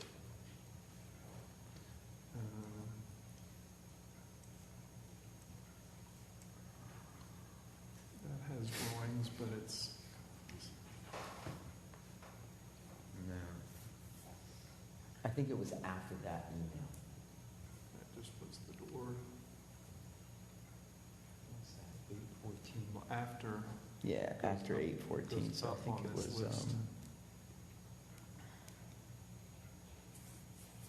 There's 826, 827, 828. Let's see if there's more images here. Well, let's just leave it there. If it's like that, does anybody have an issue? No, I mean, this is the very back of the lot, tertiary area. Can't really see it from the street. New construction. So do we still have the dormers? Yes. Still have the what? The dormers? Mm-hmm. Yes. Yeah, this is just the garage doors. Well, I understand, but we don't have a drawing that shows us Nope. the proportions of the opening or how No. it relates to the side or...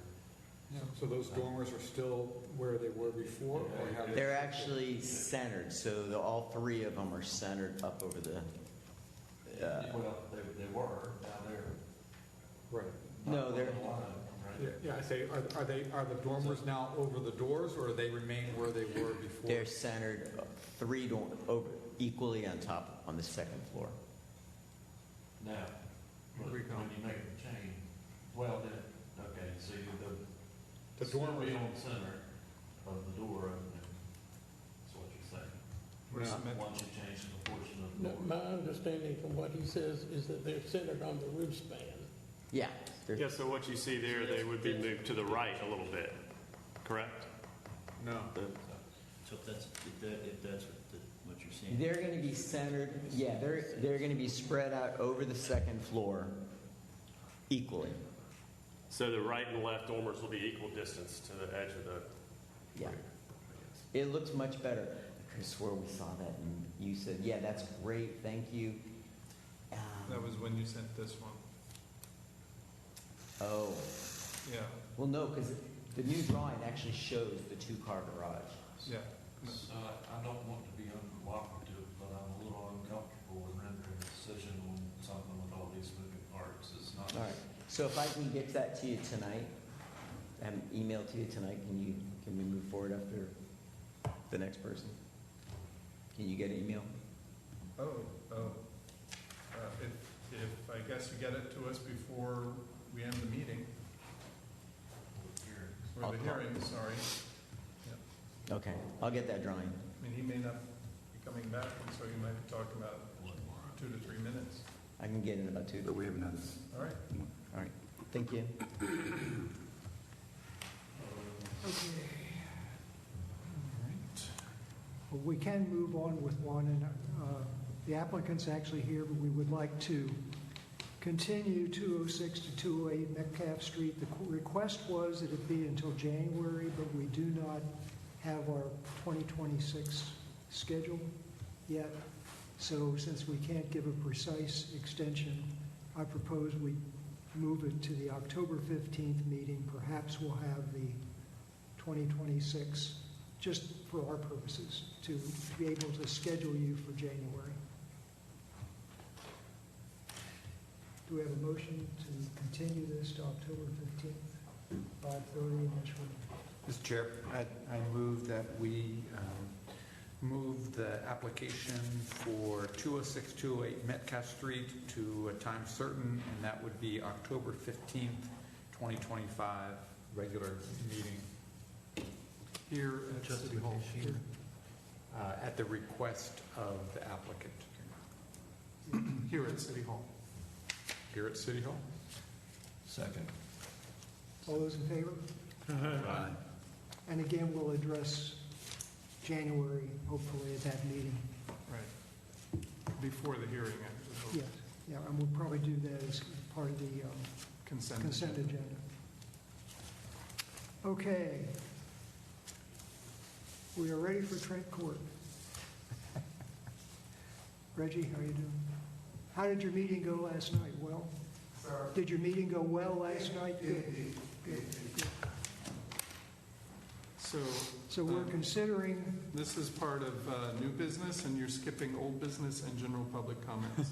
Oh, I'm sorry. Well... Oh, we don't have any old business. I apologize. No, but you may have public You comment. may have general public Yeah. comment. Oh, is that here? Excuse me. Yeah. Yes. Excuse me, general public comment. Do you have any? I just have a question. Yes. We don't take questions. Which I'm hoping you'll answer. We take So as... I'm sorry, can you, for the record, could you tell us? Sure, sorry. I feel like it's old hat. Yeah. Soraya Bliss, Ward 1, 711 Pollock Street. I'm very excited to see that you guys are looking at making updates to the guidelines. What I would really like some background on, and this has come up a few times, is that a member of the board can speak to the legal restrictions or authority that the State Historic Preservation Office, SHPO, imposes on the development and implementation of the local guidelines. I'm sorry, the implementation of what? The development and implementation of the guidelines. So just a little bit of explanation on the authority or power that they have to specify our local guidelines. I'm going to grab my other glasses. We don't take questions. Yeah, we don't. We take comments. I mean, it's a question. You can refuse to answer it, but it's a general question that the public is asking, and I think it's a very fair question for the board. I'd suggest we not answer that because we may not be able, we're not prepared to answer it accurately. I think that just by the very nature of sitting on the board, you should be prepared and being staffed to answer that. I can tell you the answer that I understand. I'd appreciate validation on that. Mr. Chair. I suggest we In an effort to be helpful, I'm going to take the words out of Jamie's mouth, to the public who has to live by these rules and these guidelines. It is an incredibly fair question that I think warrants an answer. Okay, well, thank you for your comment. Does our attorney have any suggestions? I do. So, Mr. Chair, this is an opportunity for members of the public to come and make comments. This is not necessarily an opportunity for members of the public to have a question and answer session with the HPC. Obviously, we have a full-time staff person who is available on business days, Monday through Friday, 8 to 5, whose information is available publicly on the website, his telephone number, his email address. So if members of the public have technical questions that they want answers to, they can ask those questions to staff. To the extent that you all are available outside of the regular meetings or outside of the work sessions, if people have questions and you're willing to answer them, you are happy to answer them. But this forum at this juncture is not necessarily an opportunity for members of the public to ask questions unless a majority of the board wants to open and extend that opportunity to members of the public. Can I ask that the board, vote on this to decide if you're going to answer the question or not? So Mr. Chairman, if on page 2424 of the rules and procedures, there is a reference to SHPO, so that would be the best. Well, Mr. Shelley can provide that to her if she calls and asks. So is that direction from the board then that staff be directed to respond to this question outside the meeting with the applicable information from the rules of procedure? Correct. Okay. That's fair. I'd like the opportunity to finish my comment then, which the board's refusing to answer a question which I personally do not feel goes with the best practices that you guys commit, but that's your choice. The answer to the question directly from SHPO is neither the Department of the Interior nor the State Carolina Historic Preservation Office, SHPO, has purview over historic preservation commissions as their creation and powers, CNCGS 160D through 942, are local government matters. In North Carolina, the creation of historic preservation commissions is a local option authorized and governed by NCGS 160D through 940 through 160D 951, 1060D 102, 1060D 303, 1060D 404C, and Local 105 through 278, which enables local governing boards to establish commissions to study and recommend designations of local historic districts and landmarks and regulate designated properties and districts. Commissions are appointed by the local governing board and operate in adherence to procedures and standards that you guys are able to create. So in short, that says that you have full authority and autonomy to create the guidelines that benefit the local government. So the reason I was asking for clarity on that is often it's cited that we have to do X because of SHPO. That's not, in fact, the case. You have the authority and autonomy to make your rules as you see fit. I would have really appreciated an honest answer on that question. And Matt, I will follow up with you to get it in writing. I guess one other comment, this is how you guys are going to run the public sessions. And that's the information that you're going to provide to people as they're trying to weigh in on the guidelines. I think the engagement that you're looking for, or you say you're looking for, is not going to be what it should be. Thank you. Oh, I did have one other question, or comment, I guess, because you're not answering questions. The comment is the concern on tenure for board members. There's 3-year terms. You can have 2 consecutive terms with a 2-year break. Under extenuating circumstances, board members can go over. There's been a board member on here for 13 years with 1 small break. Does anyone care to speak to that? There's 2 qualified applicants at the city clerk's office. Is there a reason why the board hasn't sought to get new people in to adhere to the term limits? Thank you for your comment. Thank you. So we're now going to consider new business. Number 1 is the Trent Court. Mr. Chair. Oh, okay. Did you get it? Oh. We're back, maybe back to 712.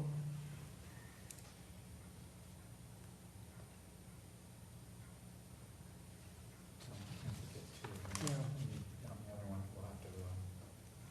While we're doing that, can we go ahead and continue 1409 Astor to October 15th?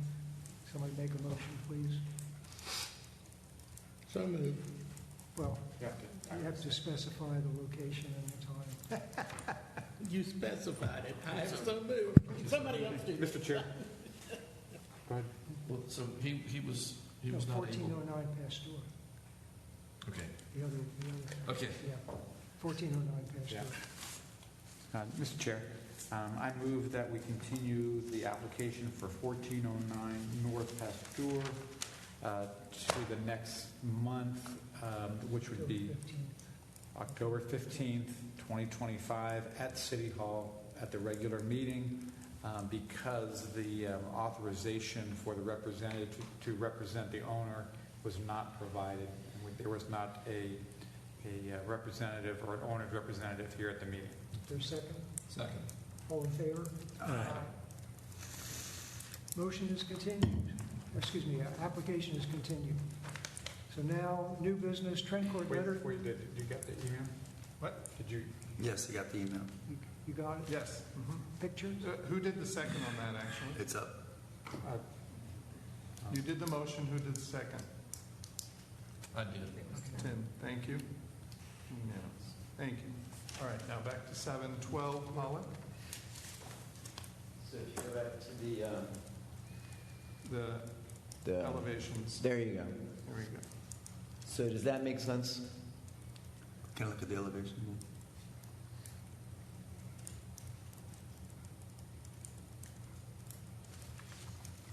Yeah, I don't recall ever seeing this. Sorry. It's all right. Happens. Typos in the email messages.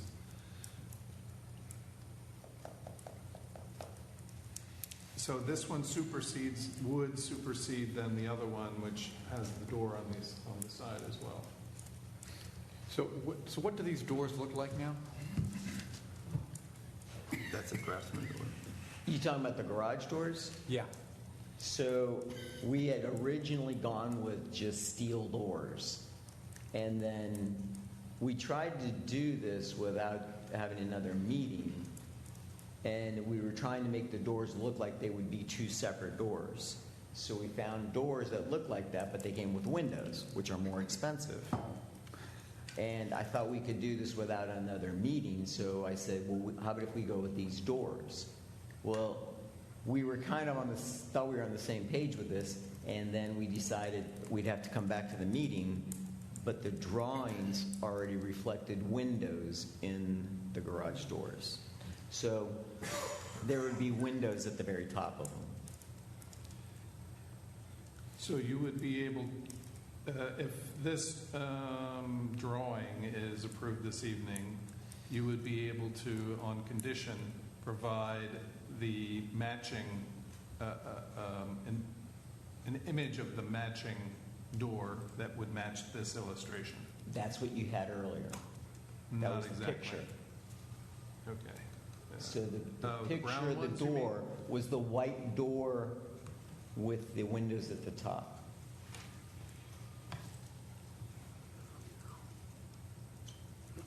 Okay, there's also,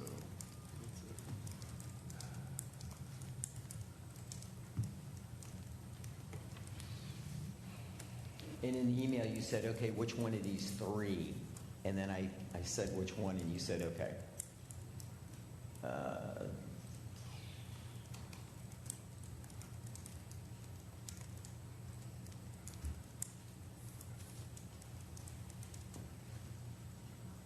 You had it up earlier. That one. Yeah, so it would be like that. It's the garage door with windows at the top. are you expecting to include those straps and these Those hand were in the original, that was in the cost, but those don't have to be there. I'm fine with them being there, or we can take them out. So if you say that's fine with the straps, even though the drawing doesn't show it, we'll order them with the straps. If not, we will not order with the straps. We haven't ordered the garage doors yet.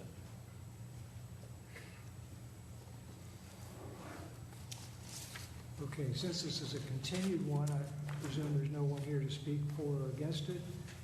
Any comments from the commissioners? I I guess particularly about the straps versus the drawing that you had didn't have any straps, right? Right. And those don't have to have straps. That's extra hardware I got to pay for. So if you guys are fine without the straps and you can image it without the straps, then that's what we'll do. Matt, can you go back to the one we started with after he came back? Yeah. So that is representing the door we just looked at with those glass squares. Yeah. If I may, is there a material change? It appears to be there's a material change on the dormers as well. No. Well, the original one was going to have, like a year ago, was going to have shingles. This is just going to have the siding. Yes, so the approval last month had, in that sketch,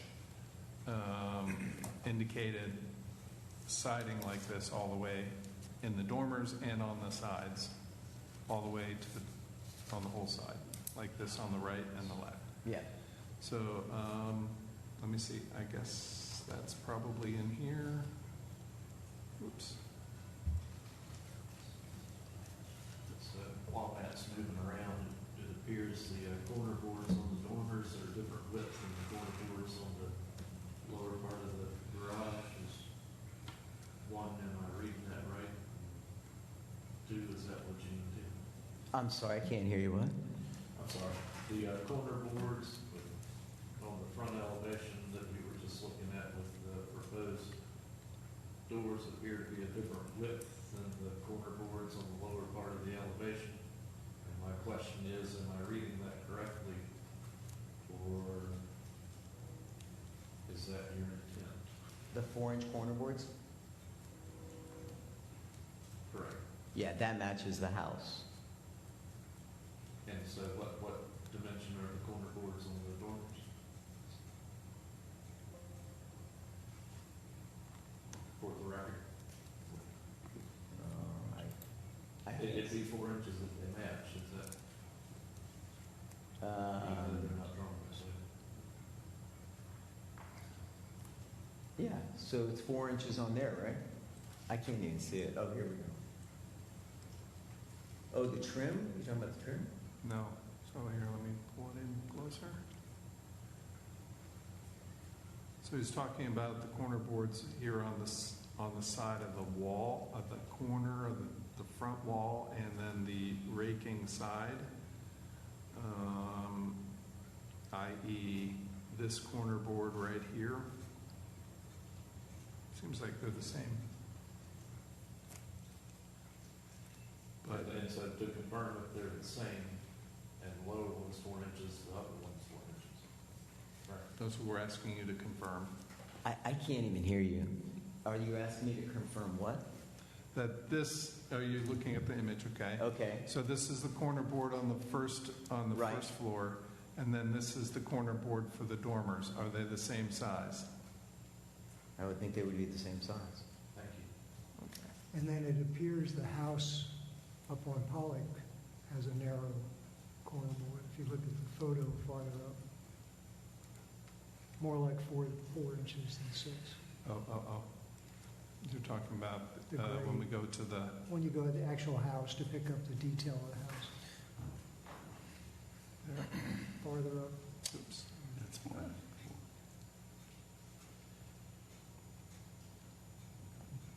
In front of the house? Well, Yep, there you sorry. see it there. You Moving see one it right there. there. You mean that one? Yep. I mean, that's, Too much. There you can't tell if it's 4 inches, but it's not a very wide corner board. go. All right. So any discussion of the garage doors? The rendering looks better than the other door.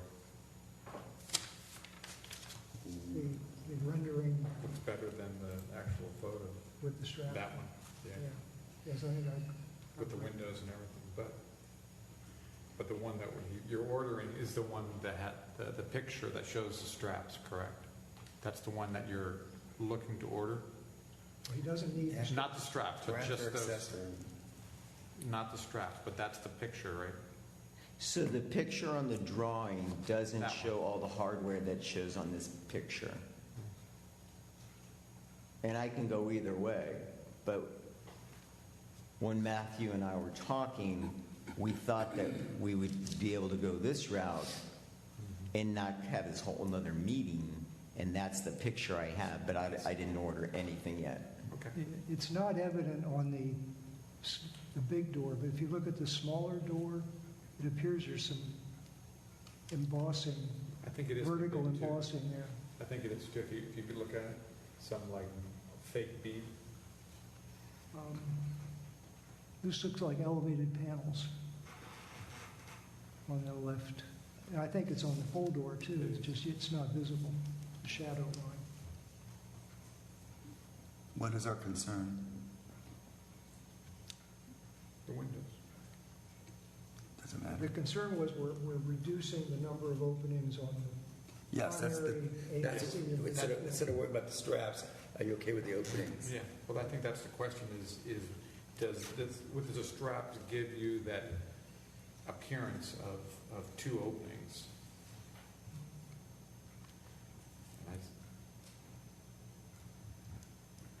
As well as the drawing. I don't think the door represented in the photograph is equal to the door represented in the rendering, particularly in the center of that, where you can see that there's a defined gap vertically Yeah. between between the two sections, I'll call it, making it appear more as two doors compared to the photograph. And part of that likely is that strap in the middle. I don't want to dwell on a strap, but I mean that to me visually is part of that. It's not an old building. It can't be seen from the street. Let it be. Yeah. It be whatever. So, any further discussion, or do we have a motion? Any staff recommendations? Oh, I'm sorry. Yeah. Oh, I guess I did, but And just to be clear, so everybody understands the application that's up for consideration, what elements are contained in that application. And the only thing we're considering is two doors, one large, one small, versus three small. And Correct. moving of the dormers. I'm not sure we're moving them from the last proposal, are we? They're recentered, they appear to be. They're all centered. They appear to be recentered. What I'm seeing from the photo that's currently on here is it appears that the three dormers are centered differently. The walk door, the man door, has moved to the front of the building. The two doors on the right have turned to one door. Additionally, I'm seeing that the shake siding has changed to horizontal siding, as well as on the gable, the shake has changed to horizontal, and there's a band board that has been removed. Those are the differences I'm spotting between the approved and the current. Just so we know what is all that I'm seeing here. It's different.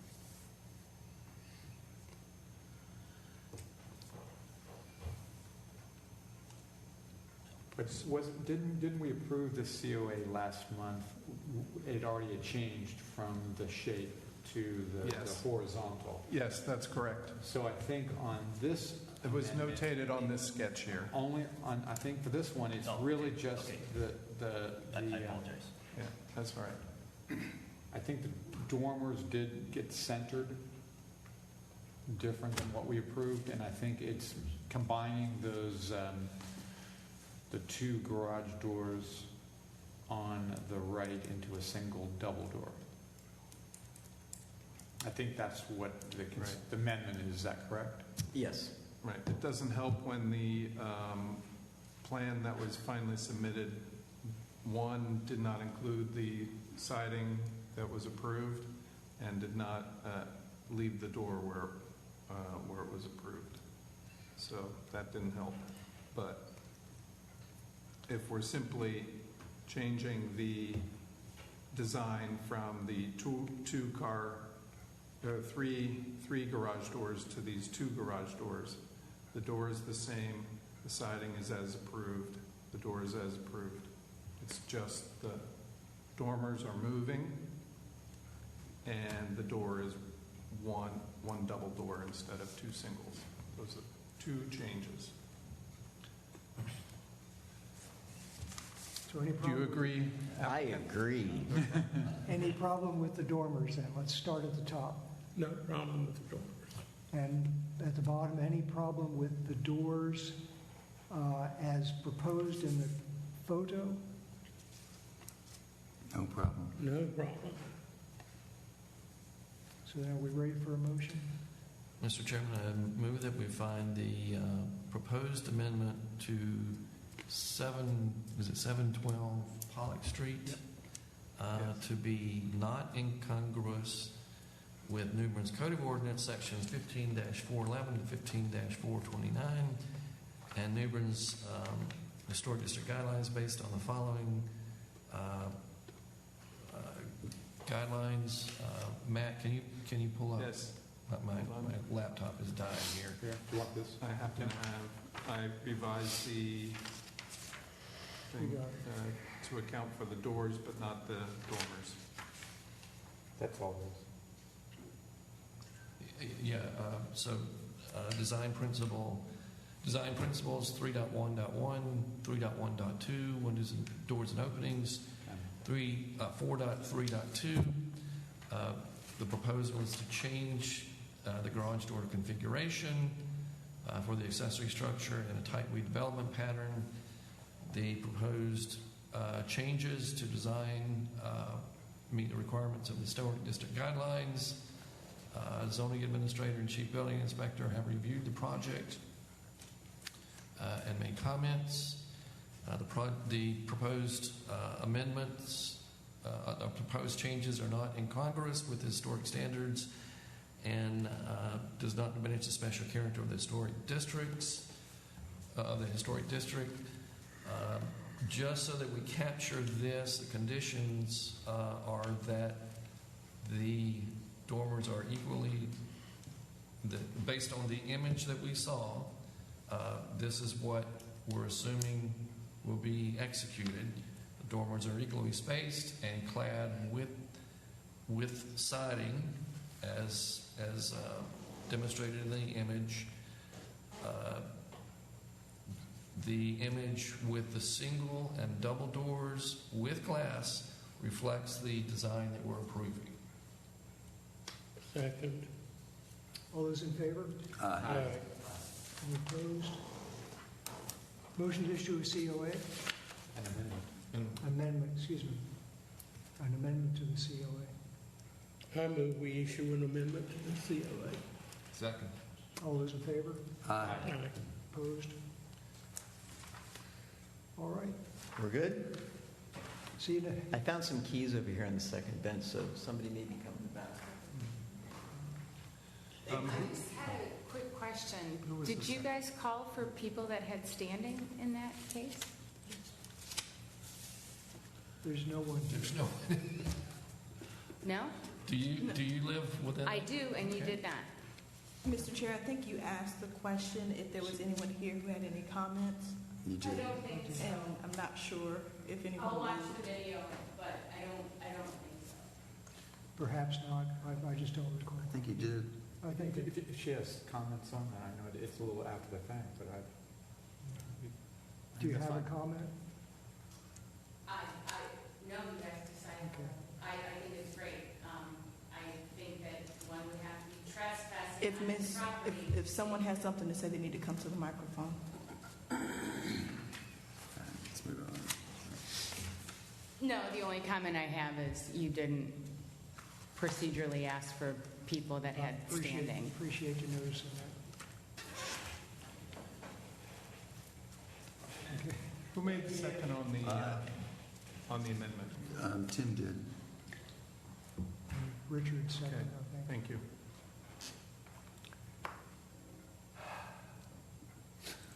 We're now ready to consider a letter of support for the master plan to SHPO based on the Trent Court renovation that we've seen several times.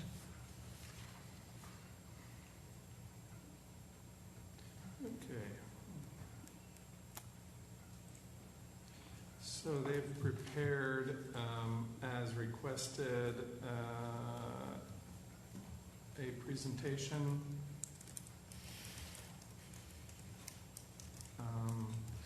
for this request for a letter of support. And here is the first slide. I would suggest maybe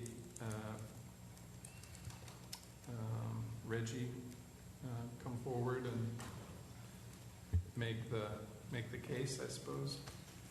Well, I think as you indicated, If you'd identify yourself, please. Oh, yes, sir. I'm Reggie Barner, the Executive Director for New Bern Housing Authority, and thank you all again for entertaining our request. I think you all, I don't want to belabor the point. We have come before you all many times and presented the plan. As we mentioned before, where we are now with the approval of the master plan being completed thus far with our consultants, the culmination of the work on last night. I was in communication today with Renee at North Carolina SHPO related to scheduling a time with her now that we've completed our work. So we have scheduled with her an initial conference call on October 6th to discuss with her the plans, or the week of October 6th, the plans that we have and the work that we've done thus far. And so we scheduled that with her today. And so what we're asking for from you all is the draft letter that we presented.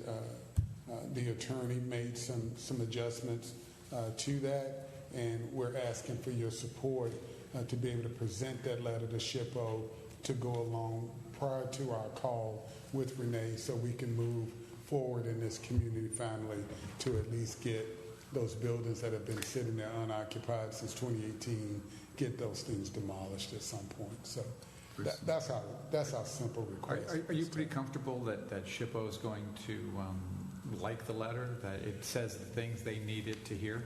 Yeah, I think so. I like the letter, I like the changes, and I like the tone of it. And I'm sure at some point Renee will probably call Matt and get him to opine on the work that we've been doing with you guys and keeping you all abreast. But I'm very comfortable with the letter. I have the letter in the after their presentation, so we can go over that. Then, do you want to go ahead and do your presentation, or? I mean, because it's supposed to lay out the logic behind the letter. Well, I mean, as you all have in front of you, the Trent Court redevelopment includes approximately 25 buildings. Our phases will last over a 10-year period of time. So naturally, we got to get through the demolition process, and then we can be able to move forward from there. HBC has already issued the COA for demolition on the damaged building, so you all have done that. And matter of fact, the second part of this is the extension of that COA as well that you all had issued before. But as indicated, SHPO won't allow us to demolish the units until we present a master plan to them, and that's what we plan to do. We plan to have a conversation with Renee before we actually submit it, because we don't want to submit something and then there's additional information that she needs. So we want to try to be able to make sure, same thing we've done with you all, is working in cooperation with her. We have the master plan to submit. Now that we've been able to do that, we're ready to submit that application to her. And as Matt indicated, our request to you all is the intent of why we want that support.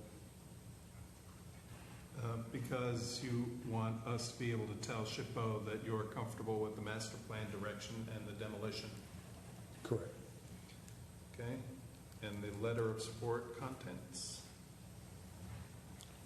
I don't have it in, well, yes I do. It's on the screen. Is that on that screen right there? No. Well, the contents are, but yeah. So the bullet points that have been identified is preserving one original building, which we've agreed to do from 1940 to 1941. Naturally, we're going to preserve all of the carved reliefs in the building. We want to be able to do a couple of things.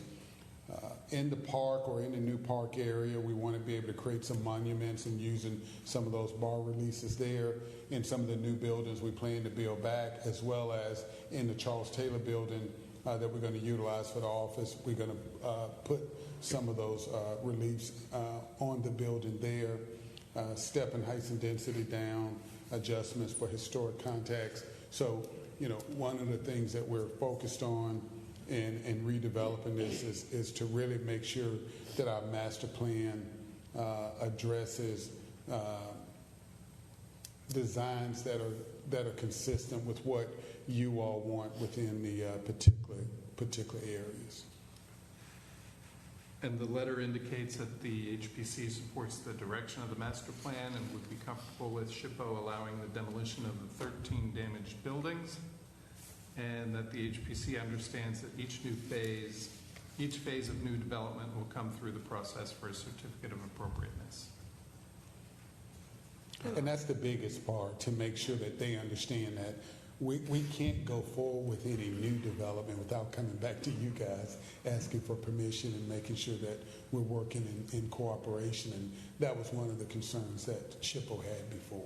And just so everyone's clear, by adopting this letter, you are not approving anything. Right. As the letter, as Mr. Barner has indicated, and so has staff, every phase for the redevelopment plan will come back to the HPC for a review and for votes through the regular COA process. Which I think that makes sense, Mr. Chair. And as you also requested, for the purpose of the public viewing this to understand the background, they put together some background slides as well, explaining that there were 218 units at Trent Court originally, and 108 units and 12 residential buildings were damaged during Hurricane Florence. 108 families moved off-site, and 13 buildings have already been approved by the HPC for demolition. And then they included some of the images from the transformation plan, which was the Choice Neighborhoods plan that was done a decade ago. And now the current planning is for three new housing sites. One is shown on the right. Number 1 is Trent Court. Number 2 is the former Days Inn site, and number 3 is the former F.R. Danius School. And all 3 sites would be mixed income. And then the vision for Trent Court. Here they're showing some images of the existing buildings and the location of the site that it is in the historic district, and that's why they're coming to you, although the little red line is a little bit misplaced. And then the Trent Court master plan, just for Trent Court, is shown here as well. And they're showing what today the typical residential street looks like this. And in the future, they envision the typical residential street to look more like this. And they have some ideas to some of the general designs for the streets, for example. And it's a little easier to see on the bottom images. Kind of the space between the buildings and the sidewalk, and then some street trees and the 2 lanes of traffic with the lane for parking, and then back again on the same thing on the other side. The street in the typical street, but for Walt Bellamy Drive along the future park, the park would be on the right-hand side of this lower right-hand image, and again with the 2 lanes of traffic plus a parking lane, street trees on both sides, sidewalk, and then a somewhat larger front yard, and then the buildings fronting on that on the left. Just as some general conceptual ideas. Whereas today the waterfront looks like this. In the future, the vision is that it would look more like this. And so overall, instead of a plan, this is now an aerial bird's eye view of the Trent Court site in the future, where you can see the park along the river, some housing next to that, and then housing moving uphill from there. And then the smaller houses end up, smaller buildings end up at the top next to where it abuts the historic houses along Pollock Street. And you see the one building that you all requested that we're making sure that we're going to keep that one building. Is that that one? No, no, oh, it's right the there. white one down here. Yes, That's correct. Yep.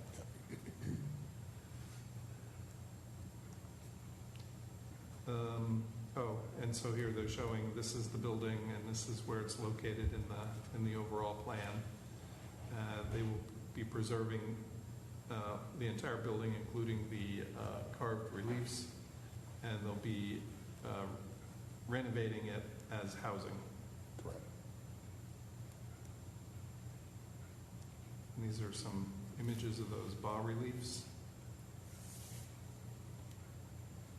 And they give some ideas to the architectural character. First, they point out that Pollock Street itself has, especially on that particular block there, existing homes are 2 stories. Most setbacks range from 0 foot to 8 feet, and the context reflects a tight weave pattern. And they have the plan here. There are two other buildings that don't fit that 0 to 8 foot setback rule. And if you know this portion of Pollock Street, that is the former chapel. I believe that was moved there. And then the house next to that, those are the only 2 on that block. Well, as a matter of fact, the chapel is sitting on its original site. Oh, it is? Okay. Thank you. So here they're showing some photos from New Bern mixed in with some photos of some of the work that they've done elsewhere. Upper left and middle left, these both are from New Bern, and the upper right one is also from New Bern, so those 3 are the New Bern ones, and then these are some examples of some of the similar work that they've done in other places. And then lastly, they want to show you the different building types. First is the historic building to be preserved in red here. These 2 U-shaped buildings are 4-story podium buildings over parking. So there's a 1-story parking garage underneath these. And then the yellow ones are stacked flats or / townhouses with ground level entries. All of these on the upper portion of the site. And then down here on the lower portion, these are raised stacked flat townhouses. These also have garages on the first floor, and then the upper floors are for the housing. They have examples shown in here. The typical townhouse could look something like this, and this is actually 4 units. You can see there's 4 doorways here, 1, 2, 3, 4. So this one in the middle is actually 2 townhouse units split right down the middle. So you have those 4 units, and they represent that with this kind of massing diagram here, where you can see it's a 2-story unit on the left, then 2 more 2-story units in the middle, and 1 2-story unit on the right. Then their typical stacked flat townhouse, so slightly more complicated. Let's use the diagram at first. Because this is a 3-story building, they have a 2-story unit on the 2nd and 3rd floor on the left, in the middle, and then on the right of the 3-story section. And there is a 1-story but 2 bays wide, or a 1-story unit that fits under 2 units on the first floor. And I believe this cream-colored block represents an entryway to get to the upper floor units. And then there's a simple 2-story unit on the right. So this has 5 units, in this 3-story plus 2-story combination. Then this one is one where it's the raised, stacked, flat deck townhouse. So again, let's go to the little diagram. Diagram shows the first floor is garages. We're seeing the backs of the garages with the doorways coming out. And then there's 1, 2, 3, 4 units that are each 2 stories here. So these in the rendering, the first floor is the garages, and we're looking at the back door of the garage with a window for each one of those units, and then the housing unit for those that are attached to that garage are directly above those garages. So you have 1, 2, 3, and 4 units in this one with 4 garages. All right. Then they have their next steps. They're meeting with SHPO to update them on the process. A master plan required to approve demolition. 2, to develop a master plan for the Trent Court site. 3, to keep HPC updated through design review meetings and work toward COA recommendations for each phase. 4, demolition of vacant buildings. 5, apply for the next HUD Choice Neighborhoods Implementation Grant Opportunity. And 6, future phases of new construction. I believe that is it. Yeah.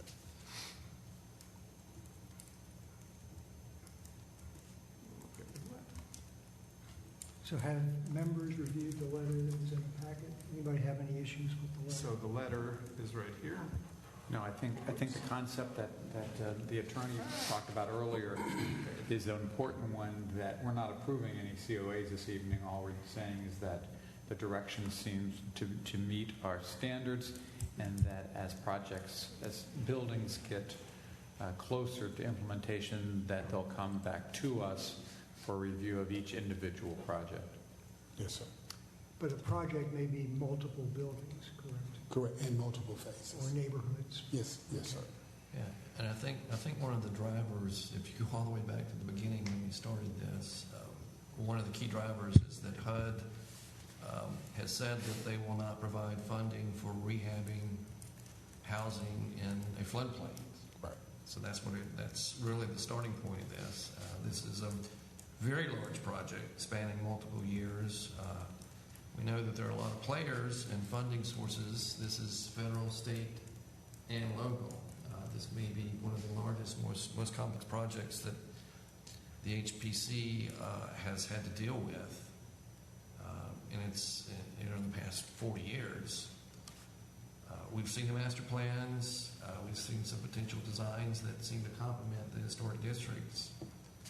So I think this is a very good start, and I am certainly supportive of what you're trying to do.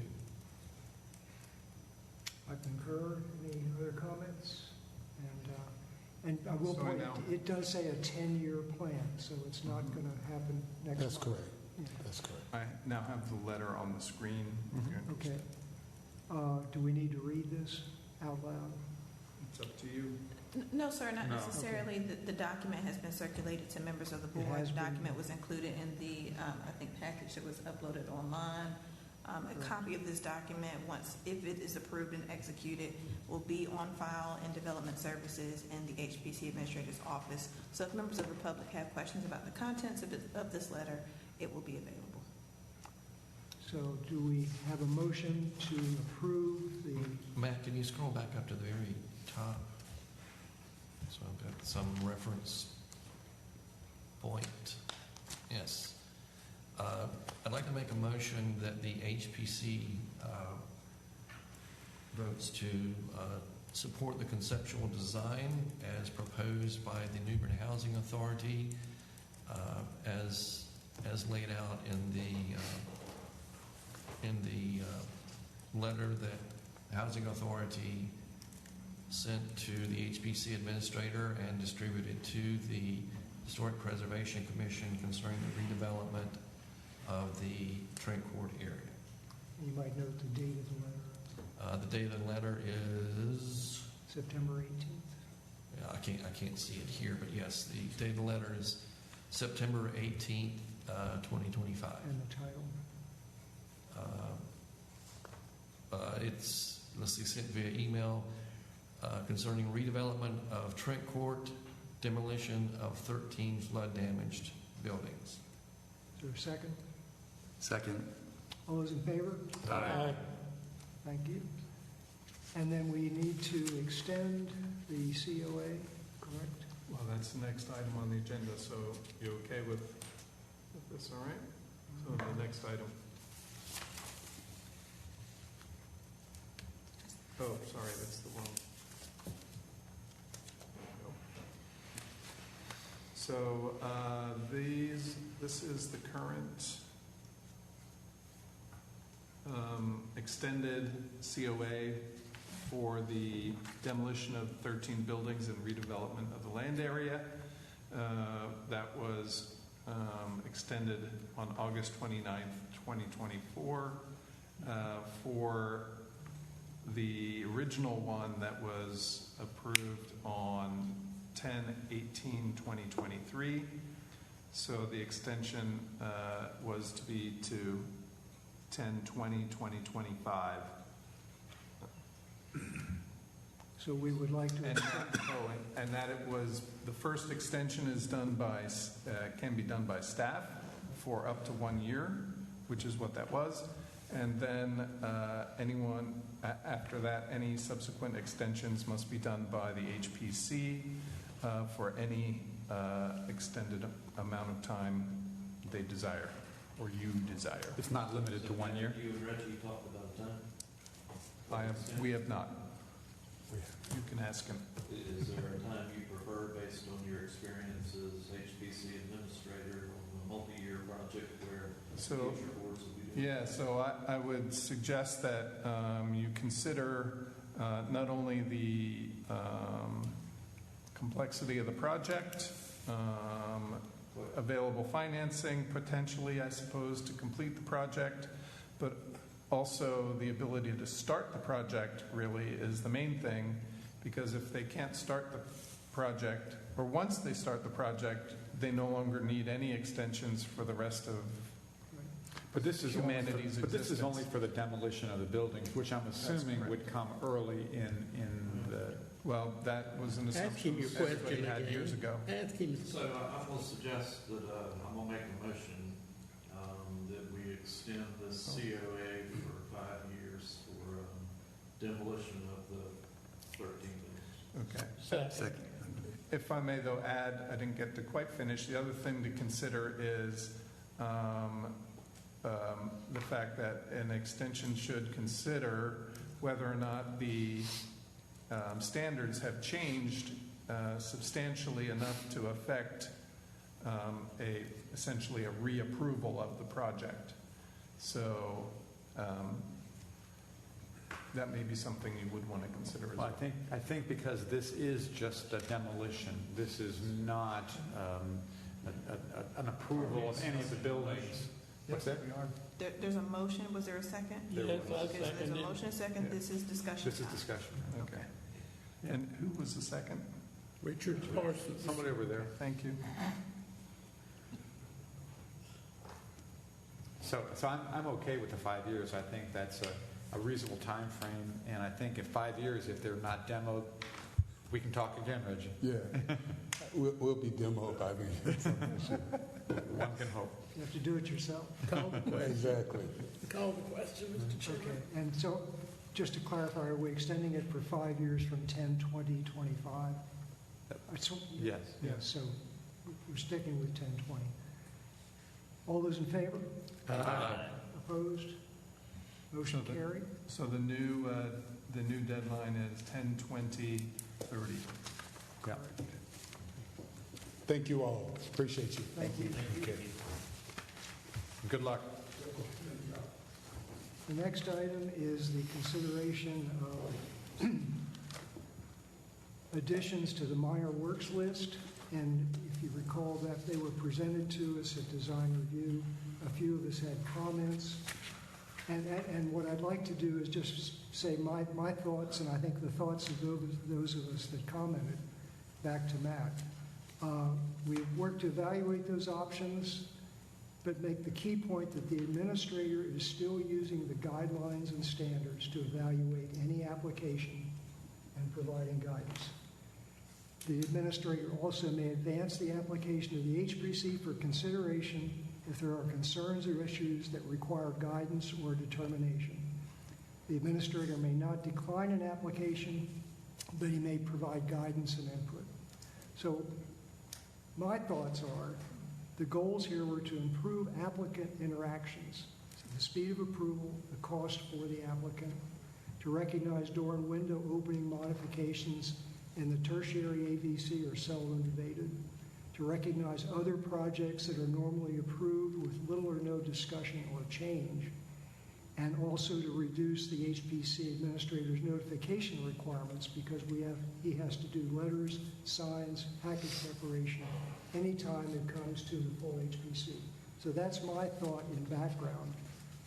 And so now we are considering adopting a resolution to revise the minor works list, and I will go through this quickly. First, up in the first, if you have your copy there, in the top, the first change is to recognize the design principles and standards, naming, as well as the fact these are not and/or conditions, they're and conditions above that. Minor works have to comply with the standards. And then where we get into the meat here, replace incongruous material with congruous. So you can replace any incongruous with congruous through the administrator. We've expanded lighting to be all lighting to go to the administrator. And this is in the primary. In the primary, correct. Same with landscaping in the primary.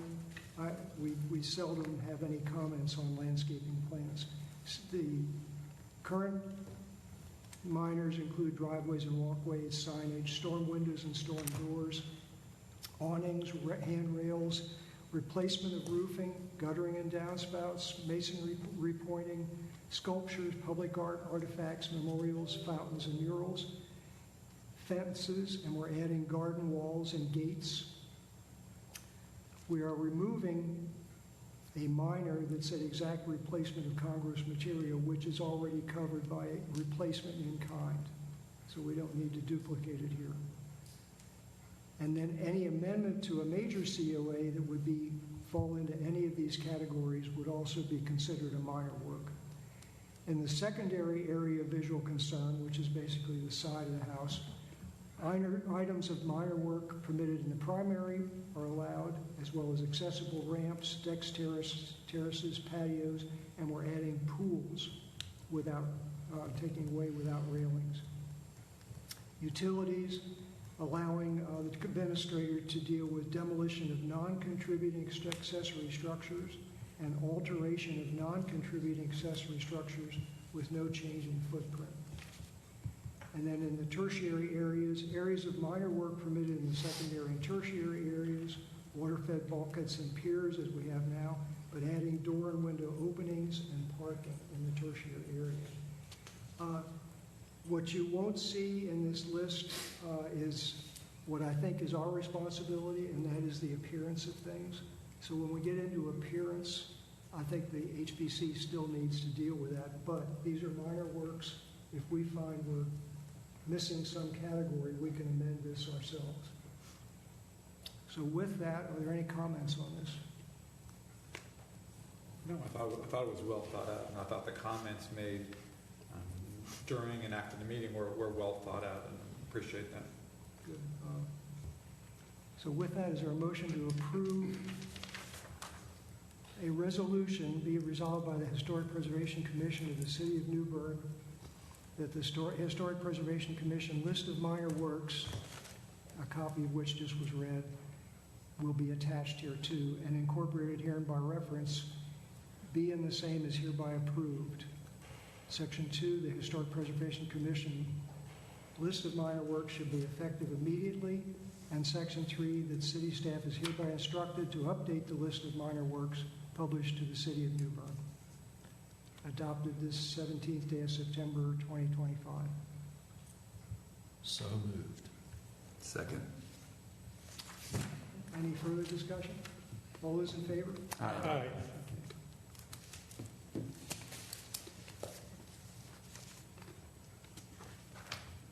All right. HPC Administrators Report. Okay. Let's see, you can see here the activity for August 7 to September 4. We had issued 3 major COAs, no extensions, amendments, or condition approvals. And we had 3 more pending. At the time that this was issued, let's see, I don't remember. Robert is starting to help me to issue these, so I don't remember if he did one of those as well.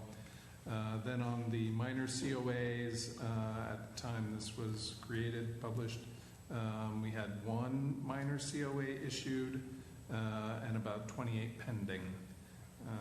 I think we've now done 3 or 4 since then.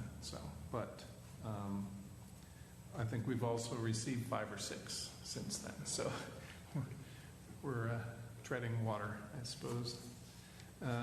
Is it possible any of the other works or things now that can become minor that the person thought might be? Yes. Okay, good. And one that's kind of coming up. They haven't submitted their application yet for parking in the tertiary area, and it's just gravel parking lot. All right. So thank you very much for that. Hope so. Any commissioner comments in general? Motion to adjourn? So moved. Second. All those in favor? Aye. It's 8:45. Thank you. Long meeting again.